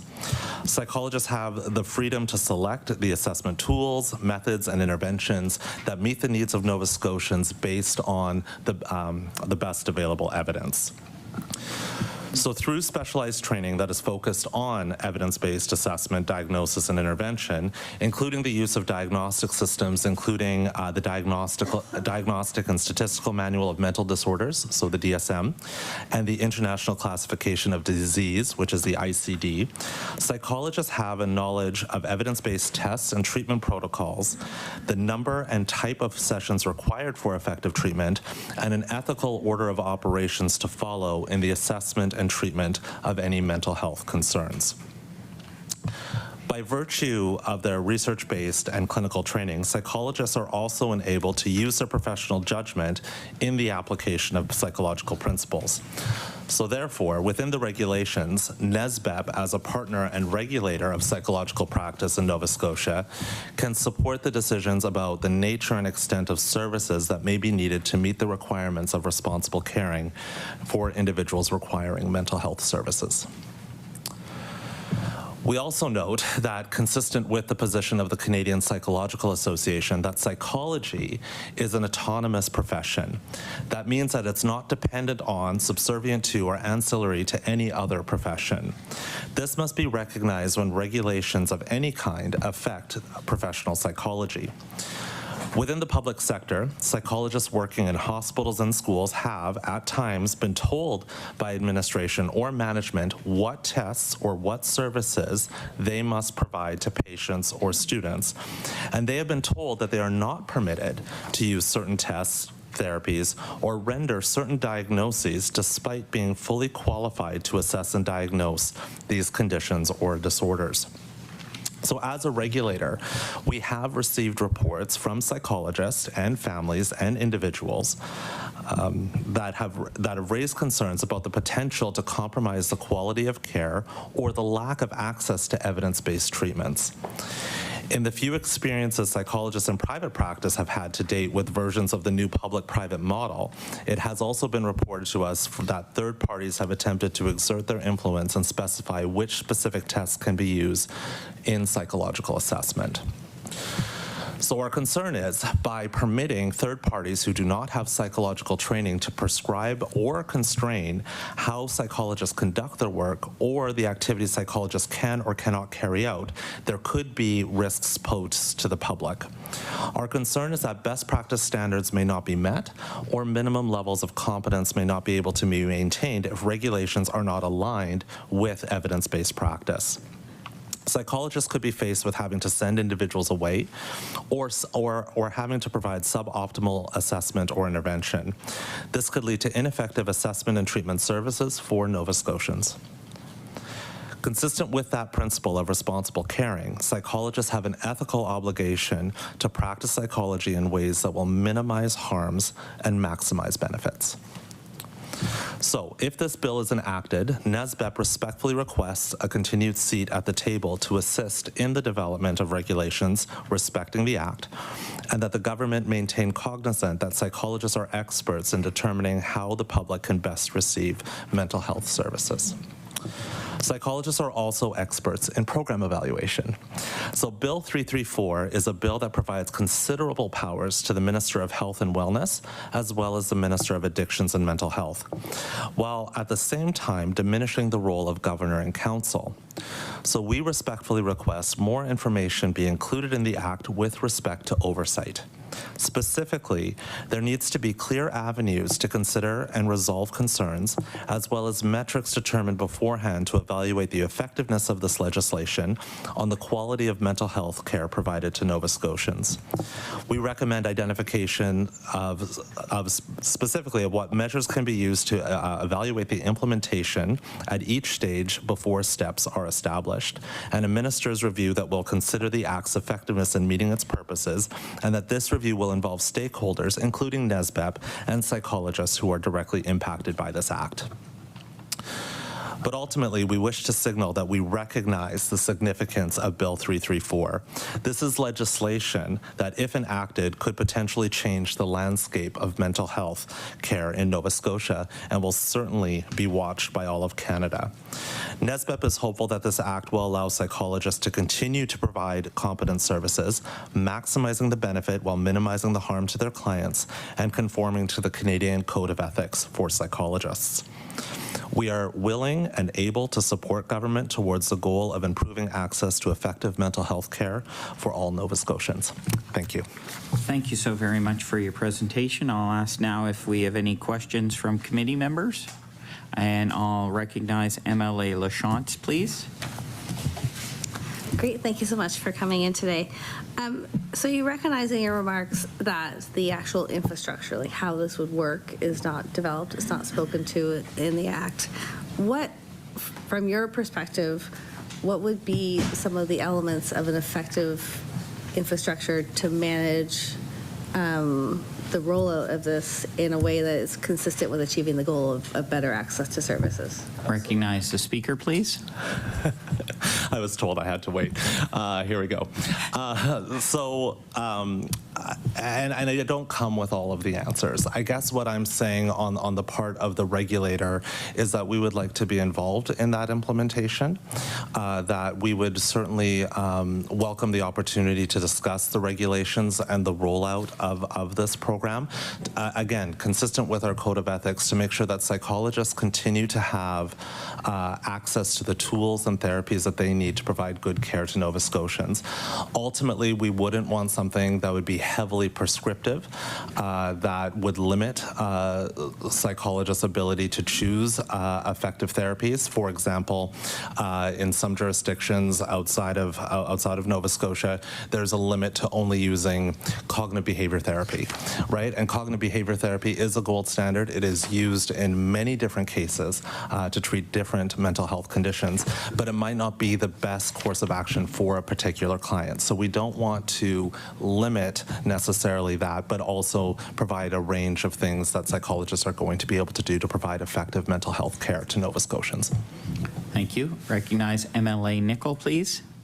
Yes, thank you, Dr. Parker. I was just, you made some references in here, of course, and given confidentiality, I just wondered if you could give like a high-level kind of, expansion on what you said, because you said working in hospitals and schools, at times you've been told by admin or management what tests or services they must provide to patients or students. So you see this bill as having a similar incidence in the workplace? I just wanted to sort of expand on, your expertise was kind of narrowed and more so than what you would like to have provided. Is that what you're mentioning here? To the speaker, please. So thank you for that question. Certainly it's something that has been reported to NSBEP on a few occasions because part of our role of NSBEP is also supporting ethical practice of psychologists in our regulatory role. So the reports that are coming, the specific types of reports that we're getting are from school psychologists who have indicated to us that they are aware of certain diagnoses that could be applied and they've been told by administration or management that they are not permitted to diagnose those said conditions. And so what we would want is, as these regulations are being developed, that we don't have those constraints placed on psychologists. Within the public-private rollout that's been going out, there has been specific direction given to named tests that need to be used. And again, those are, oftentimes the best tests to be used, but in certain circumstances, depending on the nature of the referral, we may need to expand from there, right? And so, for example, using a cognitive test within the diagnosis of autism spectrum disorder, that is something that's fairly standard, but wasn't necessarily contemplated in the regulations. So our standpoint is that when folks who don't have a background in psychology are designing or drafting regulations, sometimes they're not considering those aspects. And so they might be putting in a limitation which might impact client care to Nova Scotians, and that's what we would like to support avoiding happening. Okay, thank you very much. That concludes our time. Thank you. Thanks so very much.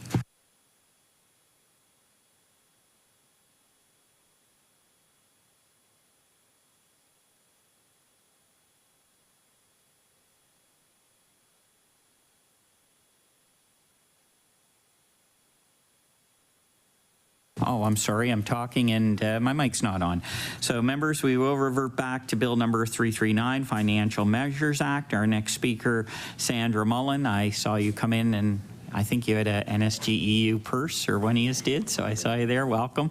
I'm going to, in just a second, ask that you identify yourself for the record, please, as well as any organizations that you're here to represent. You'll then have 10 minutes to present to the committee, and the committee will have up to 5 minutes for follow-up questions, and I'll start your timer as soon as you're done your introductions. Thank you, and thanks for having me. My name is Sandra Mullen. I'm president of NSGEU, and we represent more than 36,000 members here in Nova Scotia. I'm here today to speak to Bill 339, and specifically Part 4, the Public Service Superannuation Act. The NSGEU supports government's direction to increase private sector participation in the Public Service Superannuation Plan, known as the PSSP. The PSSP promises to deliver retirement income based on the plan's formula, and the plan is meeting those responsibilities. However, the PSSP is not delivering on a cost of living increases known as indexing for its retirees. The last legislative change to the plan took place in the spring of 2010. In accordance to these legislative changes, the Board of Trustees are required to conduct a funded health review of the PSSP every 5 years. One of the purposes is to is to assess whether indexing may be granted for the next 5-year cycle.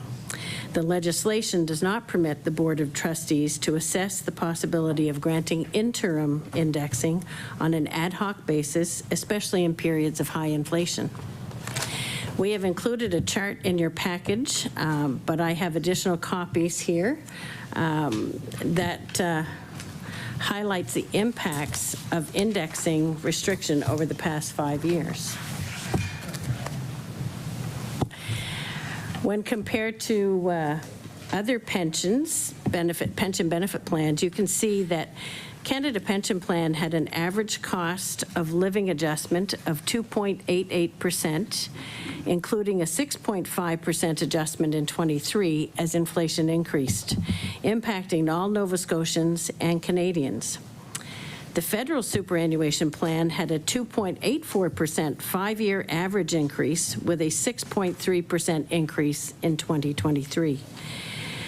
The Nova Scotia Health Employees Pension Plan had a 2.12% 5-year average increase with a 3% in 23. By comparison, the PSSP in those same 5 years only received a 0.34% over a 5-year average increase, with no increase in 2023 and none planned in 2024. Due to this 5-year indexing restriction with the PSSP, retirees have lost about 13% of the value of their pension in these 3 short years. The trustees' next scheduled review of the plan of funded health will be in 2025 for the 5-year cycle starting January 1 of 2026 and ending on December 31, 2030. This is too long for retirees to wait for the possibility of indexing, especially when the plan has no mechanism to pay missed indexing for the previous 5 years. That means that current and future retirees of this plan are at a serious and significant disadvantage. Because of this, the NSGEU offers the following amendment for consideration. It would read, notwithstanding for the foregoing sections in the exceptional circumstances where both the Consumer Price Index for Nova Scotia for the previous 12-month period commences on January 1 of any year exceeds 3%, and B, the funded status of the plan exceeds the 105%. The trustees shall consider providing to the beneficiaries a cost of living increase effective the January 1st next following the end of the year set out in subparagraph A above. This both protects the health of the fund by ensuring it's funded above the 105% and protects those people who rely on the pension in retirement. As inflation skyrockets and the costs continue to rise, retirees are left to survive on income that cannot be kept to current costs. Retirees have not seen an increase in the last 3 years, and this amendment would ensure that the plan is keeping pace with global realities and reduce the lag time of the 5-year adjustments. This is a reasonable solution that will make the plan more competitive and attractive for new participating employers. I hope you take this amendment under consideration. I'm happy to take questions.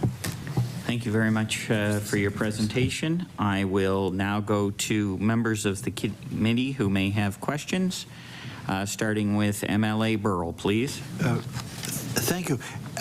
So I'm just looking at the proposed amendment, and I'm not clear about if the intention is that the consideration given to the cost of living increase, what the time frame is, so that we know that the existing system, you've explained, is not good because it's restricted to 5 years.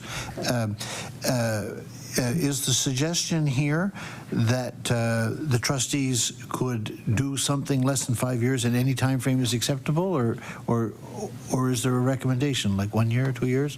I'll go to the speaker, please. I think it's indicated that the Consumer Price Index for Nova Scotia for the previous 12-month period commencing on the January of a year when it exceeds 3%. So when CPI exceeds 3%, that it gets looked at. Any other questions? I'll go back to MLA Burrell, please. Yes, I think I understood that. And I was, but in the looking, would we be asking the trustees to make a provision, say, for the upcoming 12 months or 24 months, or is there, or are we leaving that open? Recognized presenter. I think we're looking at it yearly. Thank you. Any other questions? If not, thank you very much for your presentation. If you want to stay at the table, I think you're up next as well. That is the last presenter on Bill 339, Financial Measures Act. So I would like to look for a motion that we close the public hearing in regards to this, and I'll recognize MLA Sheehy-Richard, please.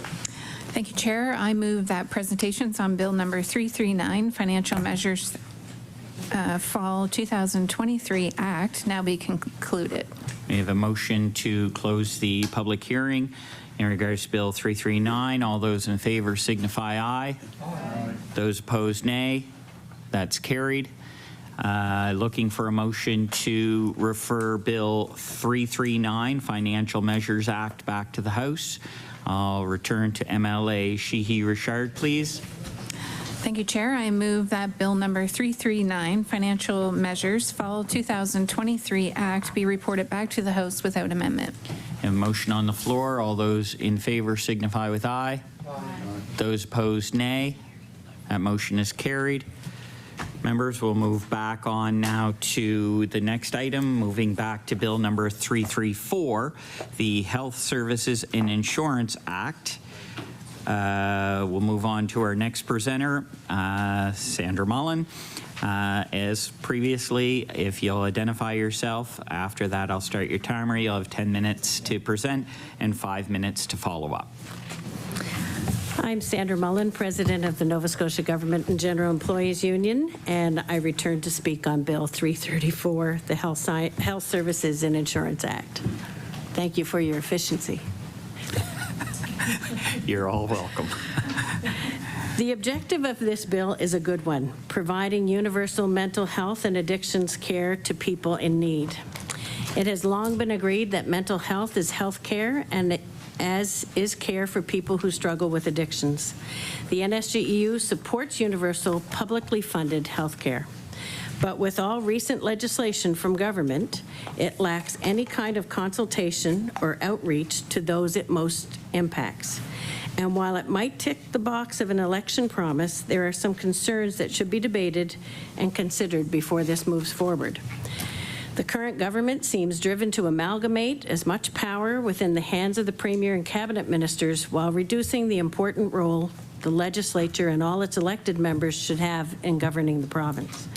This bill even takes this one step further by removing the need to consult Cabinet and place the full authority in the hands of the minister responsible. As they say, power corrupts. Absolute power corrupts absolutely. Facing the scrutiny of the opposition in the legislature is not the nuance the government makes it out to be, nuisance it makes it out to be. It's an important part of the democratic process and should be respected. And that means listening to those with opposing views. While paying private sector providers is nothing new, there's a deeper question that should be contemplated here. Wouldn't it be more beneficial to Nova Scotians over the longer term to have a strong, professional, robust public service that is able to provide this universal coverage? This might be a good short-term solution, but where there's a longer-term vision for where is the longer-term vision for mental health and addictions? This bill will increase the use of private sector resources in our healthcare system. The bill doesn't hide that fact. We know people want and need these services now, but government must have a longer view of what is the best interest of people's years and decades down the road. This bill provides a path towards public-private partnerships in mental health and addictions. Is that truly what people want? What does best practice tell us? The experts in the field? We don't know because they were not consulted or considered in this bill. This is a well-intentioned bill. However, it is light on details or on a vision for where it takes healthcare into the future. Protecting our publicly provided services is a priority for NSGEU and our members, and I hope this bill gets debate and proper consultation it deserves. Thank you. Thank you very much for your presentation. I'll ask for questions from the committee, starting with MLA Lachance, please. Thank you for coming in. And certainly, people want more access to mental health services, and we desperately need more access to mental health services in Nova Scotia. It's one of the reasons why I ran for public office. So, you know, I know the deep need, and I know the impact of when people and children and youth have to wait and wait and wait for access to mental health support. But do you think that this bill will actually result in more access to mental health services, and do you think it will result in better outcomes for Nova Scotians? Recognize the speaker, please. It is always our intent to ensure that health services are publicly funded and publicly delivered. As with anything we've seen where private services are offered, it can eradicate the folks who want to work in the public sector. So is it going to take away our specialists that exist in the private? That's our concern, that we see further eradication of what exists today. So where's the long-term, plan for this? And absolutely, we know that folks need these services and they need them now.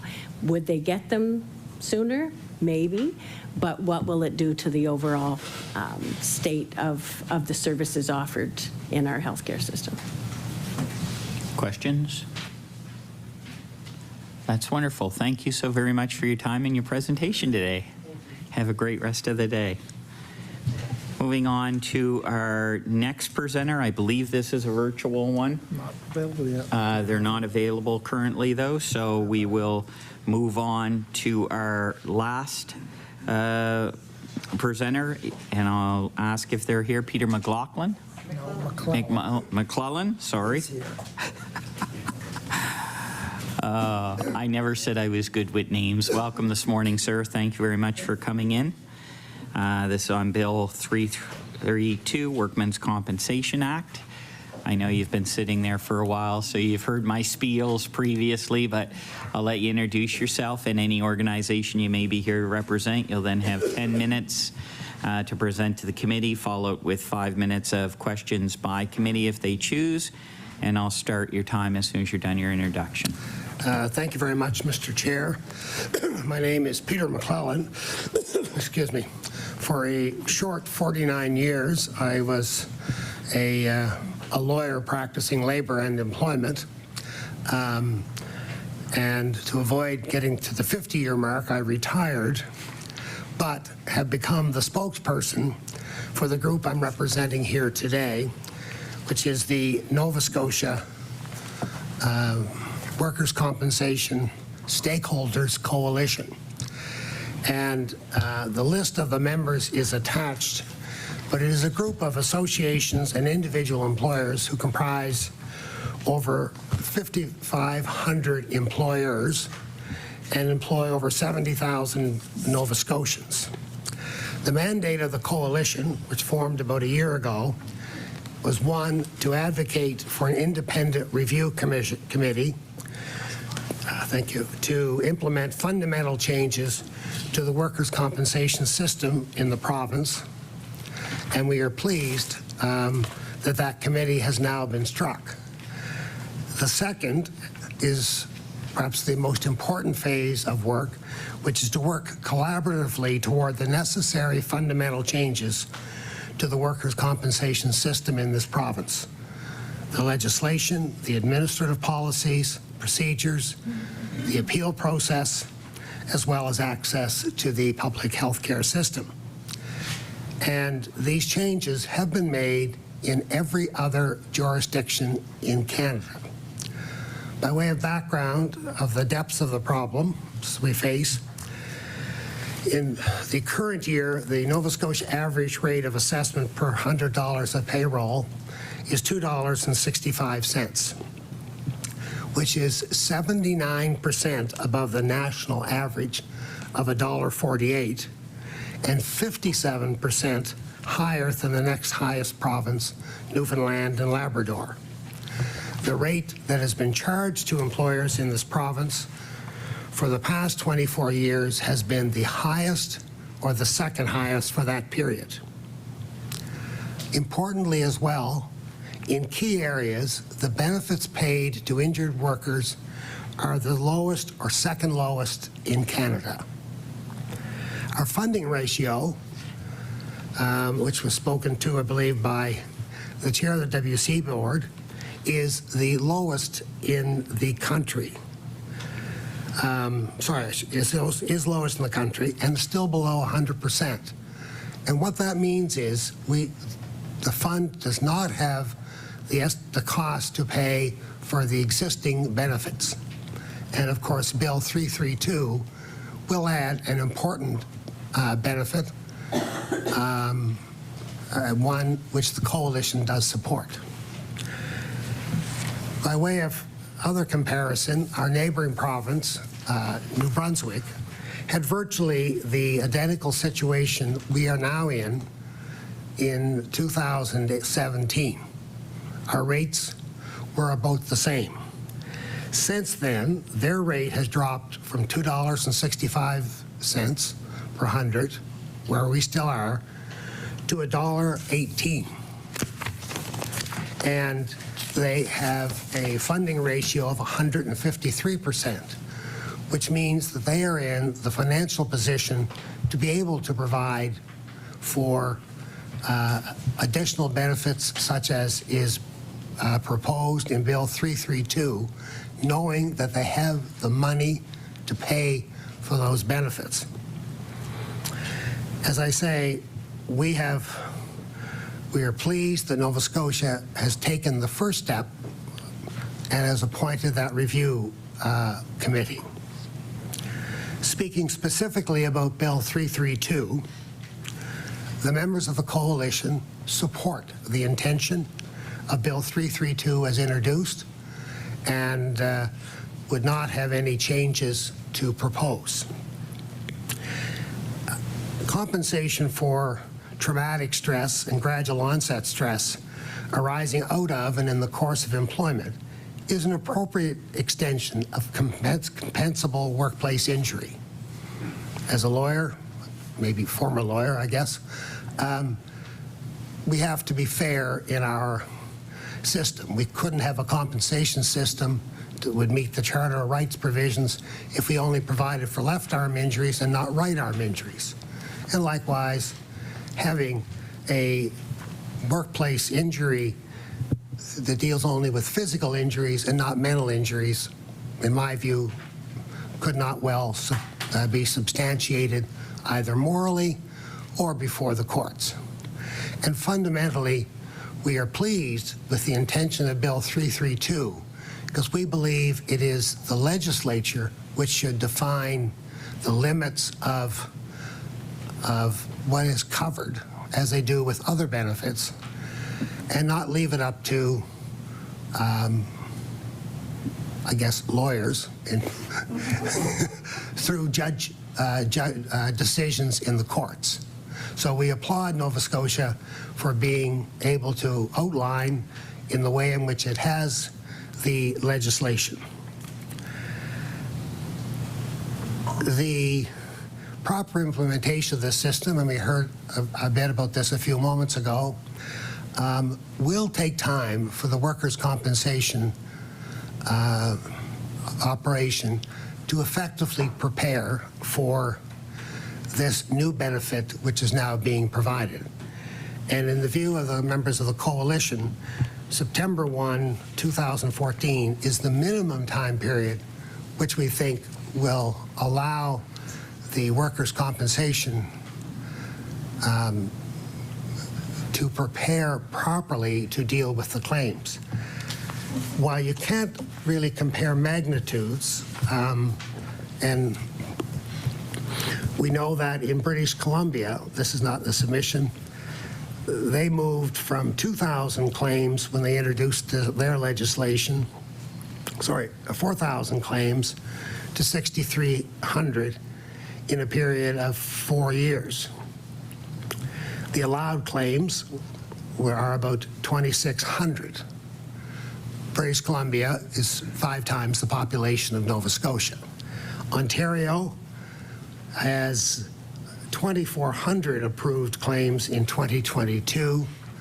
They're 10 times our size or more, so lower, but still a substantial number of claims that both have to be processed and then dealt with. So it does take time, and we would very firmly, well, we would have preferred a later date. We would certainly say September 1, 2024 is the minimum. As noted in the handout, we do have some concerns. As I've alluded to and mentioned above, there will be financial impact of these changes, and at present, we're not fully funded to cover the costs that are already in the system. This is an insurance plan paid for by employers, and one might have expected that fundamental changes such as this, which we believe are necessary, should not be made, should not have been made when the system is underfunded. We certainly would have preferred that the changes proposed by Bill 332 would have been made effective with other recommendations to come out of the review committee, so that employers already paying twice what they do on average in New Brunswick would not have to bear additional burdens as we go forward. But we've crossed that Rubicon, and now it's important that we get the legislation in place, and we also look forward to working collaboratively, the members of the coalition, with the Independent Review Commission, with the Department of Labor, Skills and Immigration, with the Workers' Compensation Board, in doing what has been done in every other jurisdiction. It's not like we're trying to be the first spaceship to Mars. We're just the last to get to the moon. But workers in Nova Scotia deserve to have benefits which are equal, at least, to other jurisdictions, and employers in this province should be expected to pay what they would do for comparable claims in other jurisdictions. So we need the changes. Bill 332, as we say, we support, and we certainly say there should not be any earlier date for it to become effective. Thank you. Thank you very, very much for your comments today and for coming in. I'll ask members, are there any questions? I'll recognize MLA Nicol, please. Thank you. Just a quick question. You're only 1 year old. Is that I understand? You just said you formed a year ago? What just formed? Yes, that's what I mean. The coalition formed a year ago, and I was just clarifying to make sure that you did say that. But I just wondered, because the last comment you made is because you feel workers deserve what other jurisdictions have. Is that what prompted the coalition to be formed? I just wanted to know, just specifically what happened 1 year ago. I'll recognize the speaker, please. Thank you, Mr. Chair. The coalition formed a year ago because Nova Scotia had not taken the steps done in other jurisdictions to reform our system. I would be less than candid if I said it was solely because of the desire to have better benefits, but it's a co-approach. We're paying rates, as I say, nearly twice what other people pay, and our injured employees are getting less than they would in other provinces. So if we make the changes to the system, we'll be able to financially afford to provide the benefits which are not being provided now, which are being provided. As an example, the maximum level of income for workers' compensation is one of the lowest, if not the lowest, in the country. Some of our certainly skilled trades and others make way over the current maximum. They would not be as protected if they were injured in another province. We talked about inflation, Senator Mullen did on one of the previous bill. Our level of indexing for workers who are on long-term benefits is not keeping par with what's happening in other provinces. So we can lower our rates and we can improve benefits. And wouldn't that make Nova Scotia such a better place? Thank you. Any other questions? If not, thank you so very much for coming in and presenting today. We appreciate your time. Thank you. Members of the committee, that concludes our final presentation in regards to Bill 332, Workers' Compensation Act. I would look now for a motion to close the public hearing. I would recognize MLA Sheehy-Richard. I move that presentations on Bill number 332, Workers' Compensation Act amended, now be concluded. A motion to close public hearing. All those in favor signify with aye. Aye. Those opposed, nay. Thank you. That's carried. I would now look for a motion to refer the bill back to the House. I'll recognize MLA Sheehy-Richard. I move that Bill number 332, Workers' Compensation Act amended, be reported back to the House without amendment. All those in favor signify aye. Aye. Those opposed, nay. That's carried. Moving on now to our final presentation, we're going to revert back to Bill number 334, Health Service and Insurance Act. This is a virtual presentation. I believe that we have our presenter on screen. Good day. How are you? Good afternoon. Thank you. So I will let you, in a second, I'll ask you to introduce yourself for committee members as well as any organization that you may be representing. You will then have 10 minutes to present to committee, and the committee members then have a follow-up 5 minutes for any questions they may ask. So with that, if you want to do your introductions, then I'll start your timer. My name is Dr. Simon Sherry. I am a clinical psychologist. I work in Dalhousie University's Department of Psychology and Neuroscience as a professor. I also own Crux Psychology, a private practice in psychology that I operate along with my wife. There are 25 doctoral level psychologists who work with us at Crux Psychology.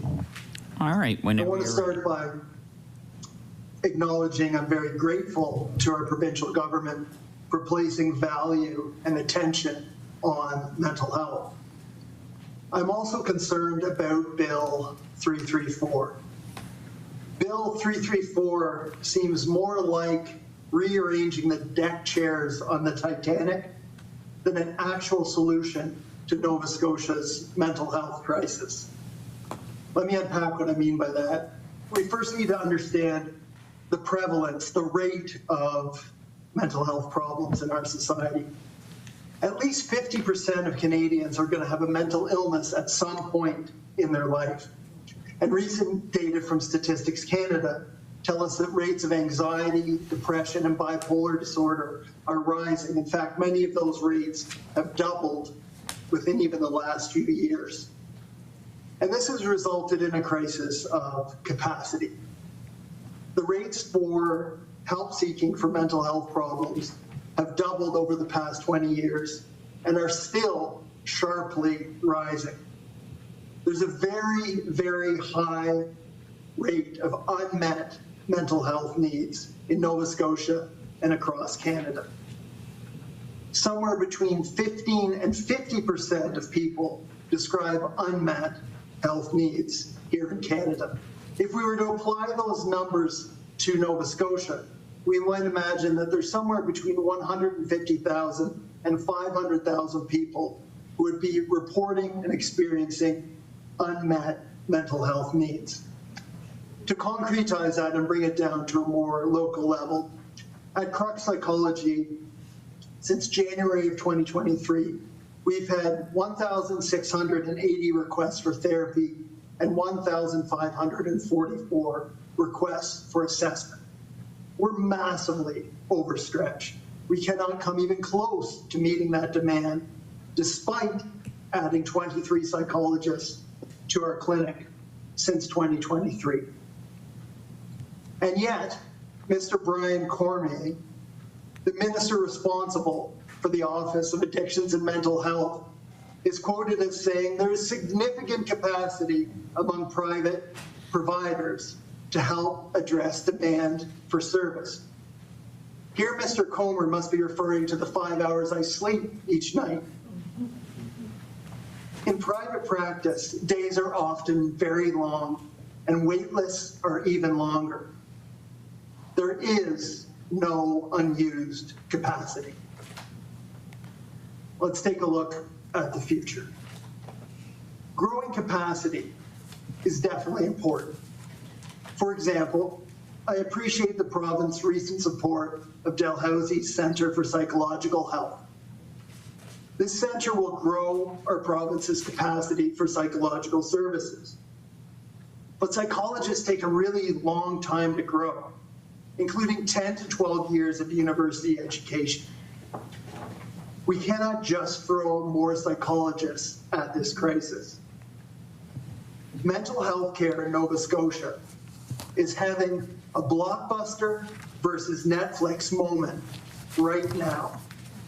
And Bill 334 is on the blockbuster side of this moment. It's not possible to achieve universal mental health care using an outdated one psychologist, one client, 1 hour model. We need scalable, evidence-based approaches to Nova Scotia's mental health crisis. Bill 334 is not a scalable solution. We need to go beyond one psychologist, one client, and 1 hour. There's too much need to rely on an old-fashioned approach here. Instead, we need to adopt new tools, including more digital and AI-based interventions for low-severity problems. We need mental health care embedded in schools and workplaces, including promotion and prevention programs. We need to integrate mental health care into primary health care. We also need a government willing to put limitations on access to alcohol, cannabis, and gambling. And no amount of therapy helps if you're homeless or you're hungry. Most of all, we need to continue the work started by this government and to build a Nova Scotia where mental health is valued by all. With that, I welcome your questions. Thank you very much. Excuse me. Thank you very much for your presentation. I'll ask now if there are any members of the committee who have questions. I'll recognize MLA Nicol, please. Nice to see you, Dr. Sherry. And I just wanted to, on the last part, because there are a lot of people with mental health, as you described, that are self-medicating. When you say limitations to alcohol, cannabis, and gambling, what might that look like? I'll go to the presenter, please. We know that availability of alcohol, cannabis, and gambling is a key driver of how often those substances and behaviors occur. So as you make more abundant shops that dispense cannabis or places and outlets where you can gamble or use alcohol, the rates of these problems go up in our society. If you tax alcohol more, people drink less, for example. If you build fewer outlets where alcohol is available, rates of alcohol problems and consumption go down. Right now in Nova Scotia, there would be a huge cost savings associated with that. For roughly every dollar we make on selling alcohol, we lose $2.50 to lost productivity, healthcare costs, incarceration costs, and the like. Thank you. I'll recognize MLA Lachance for a question. So I wanted to, I guess I'm also starting from the end, and you said, no amount of therapy helps you when you're homeless or hungry. I think part of trying to make mental health services more universal is for folks who have traditionally had unequal access to services. So I'm wondering, if you think there's what approach is needed to actually make mental health services universal, and particularly for folks who have been traditionally marginalized in the system. Recognize Dr. Sherry, please. The efforts of our current government to improve our healthcare system and our mental health care system are commendable. I'm also concerned because if you burn through too much of your available money on healthcare, you no longer have money to fund the social determinants of mental and physical health. So if there's not enough money for proper education, for food, and for shelter, then that starts to become problematic. And that is one risk that's associated with so much emphasis being placed on healthcare. You can lose track of fundamental factors that predict going on to have a lifelong mental or physical health problem. As for inequities, we know absolutely that members of sexual minorities, members of racial minorities, individuals who are impoverished are going to be disproportionately afflicted with mental health problems throughout their life course.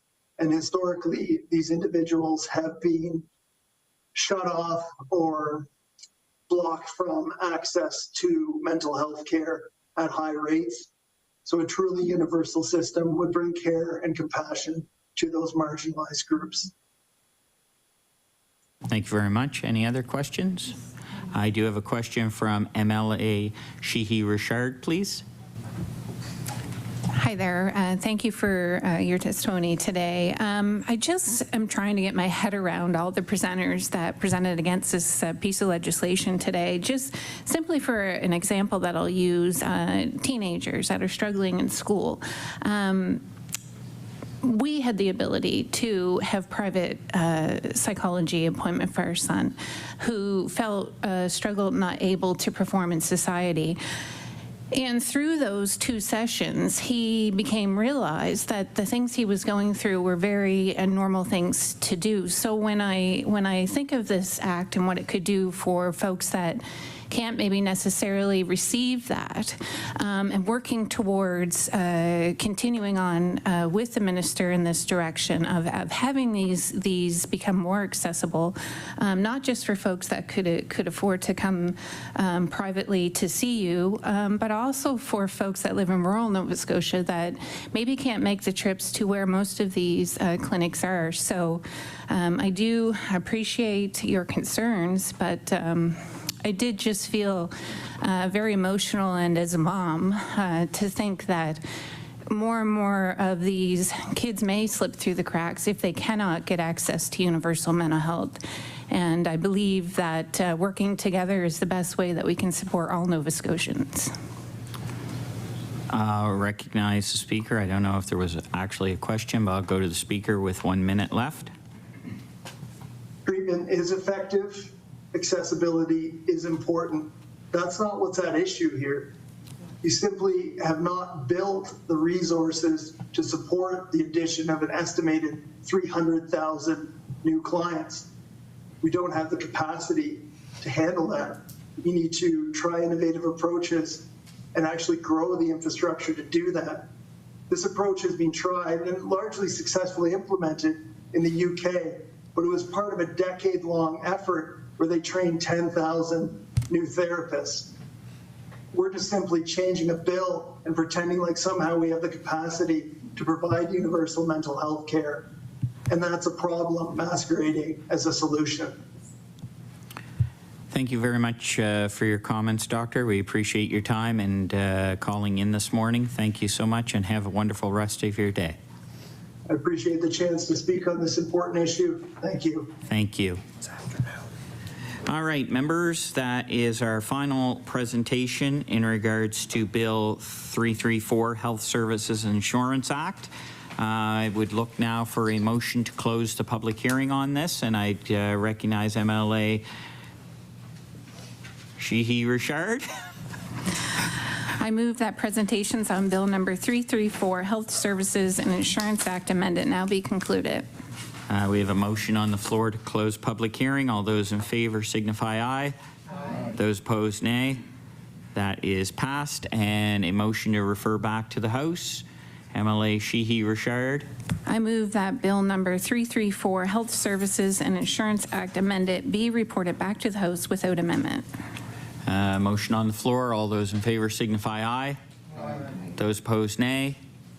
That's carried. And members, that concludes our Law Amendments Committee meeting. Thank you, everyone, for your time and your patience and working together. Thank you, everyone. Have a good rest of the day. We'll see you tomorrow. Thank you.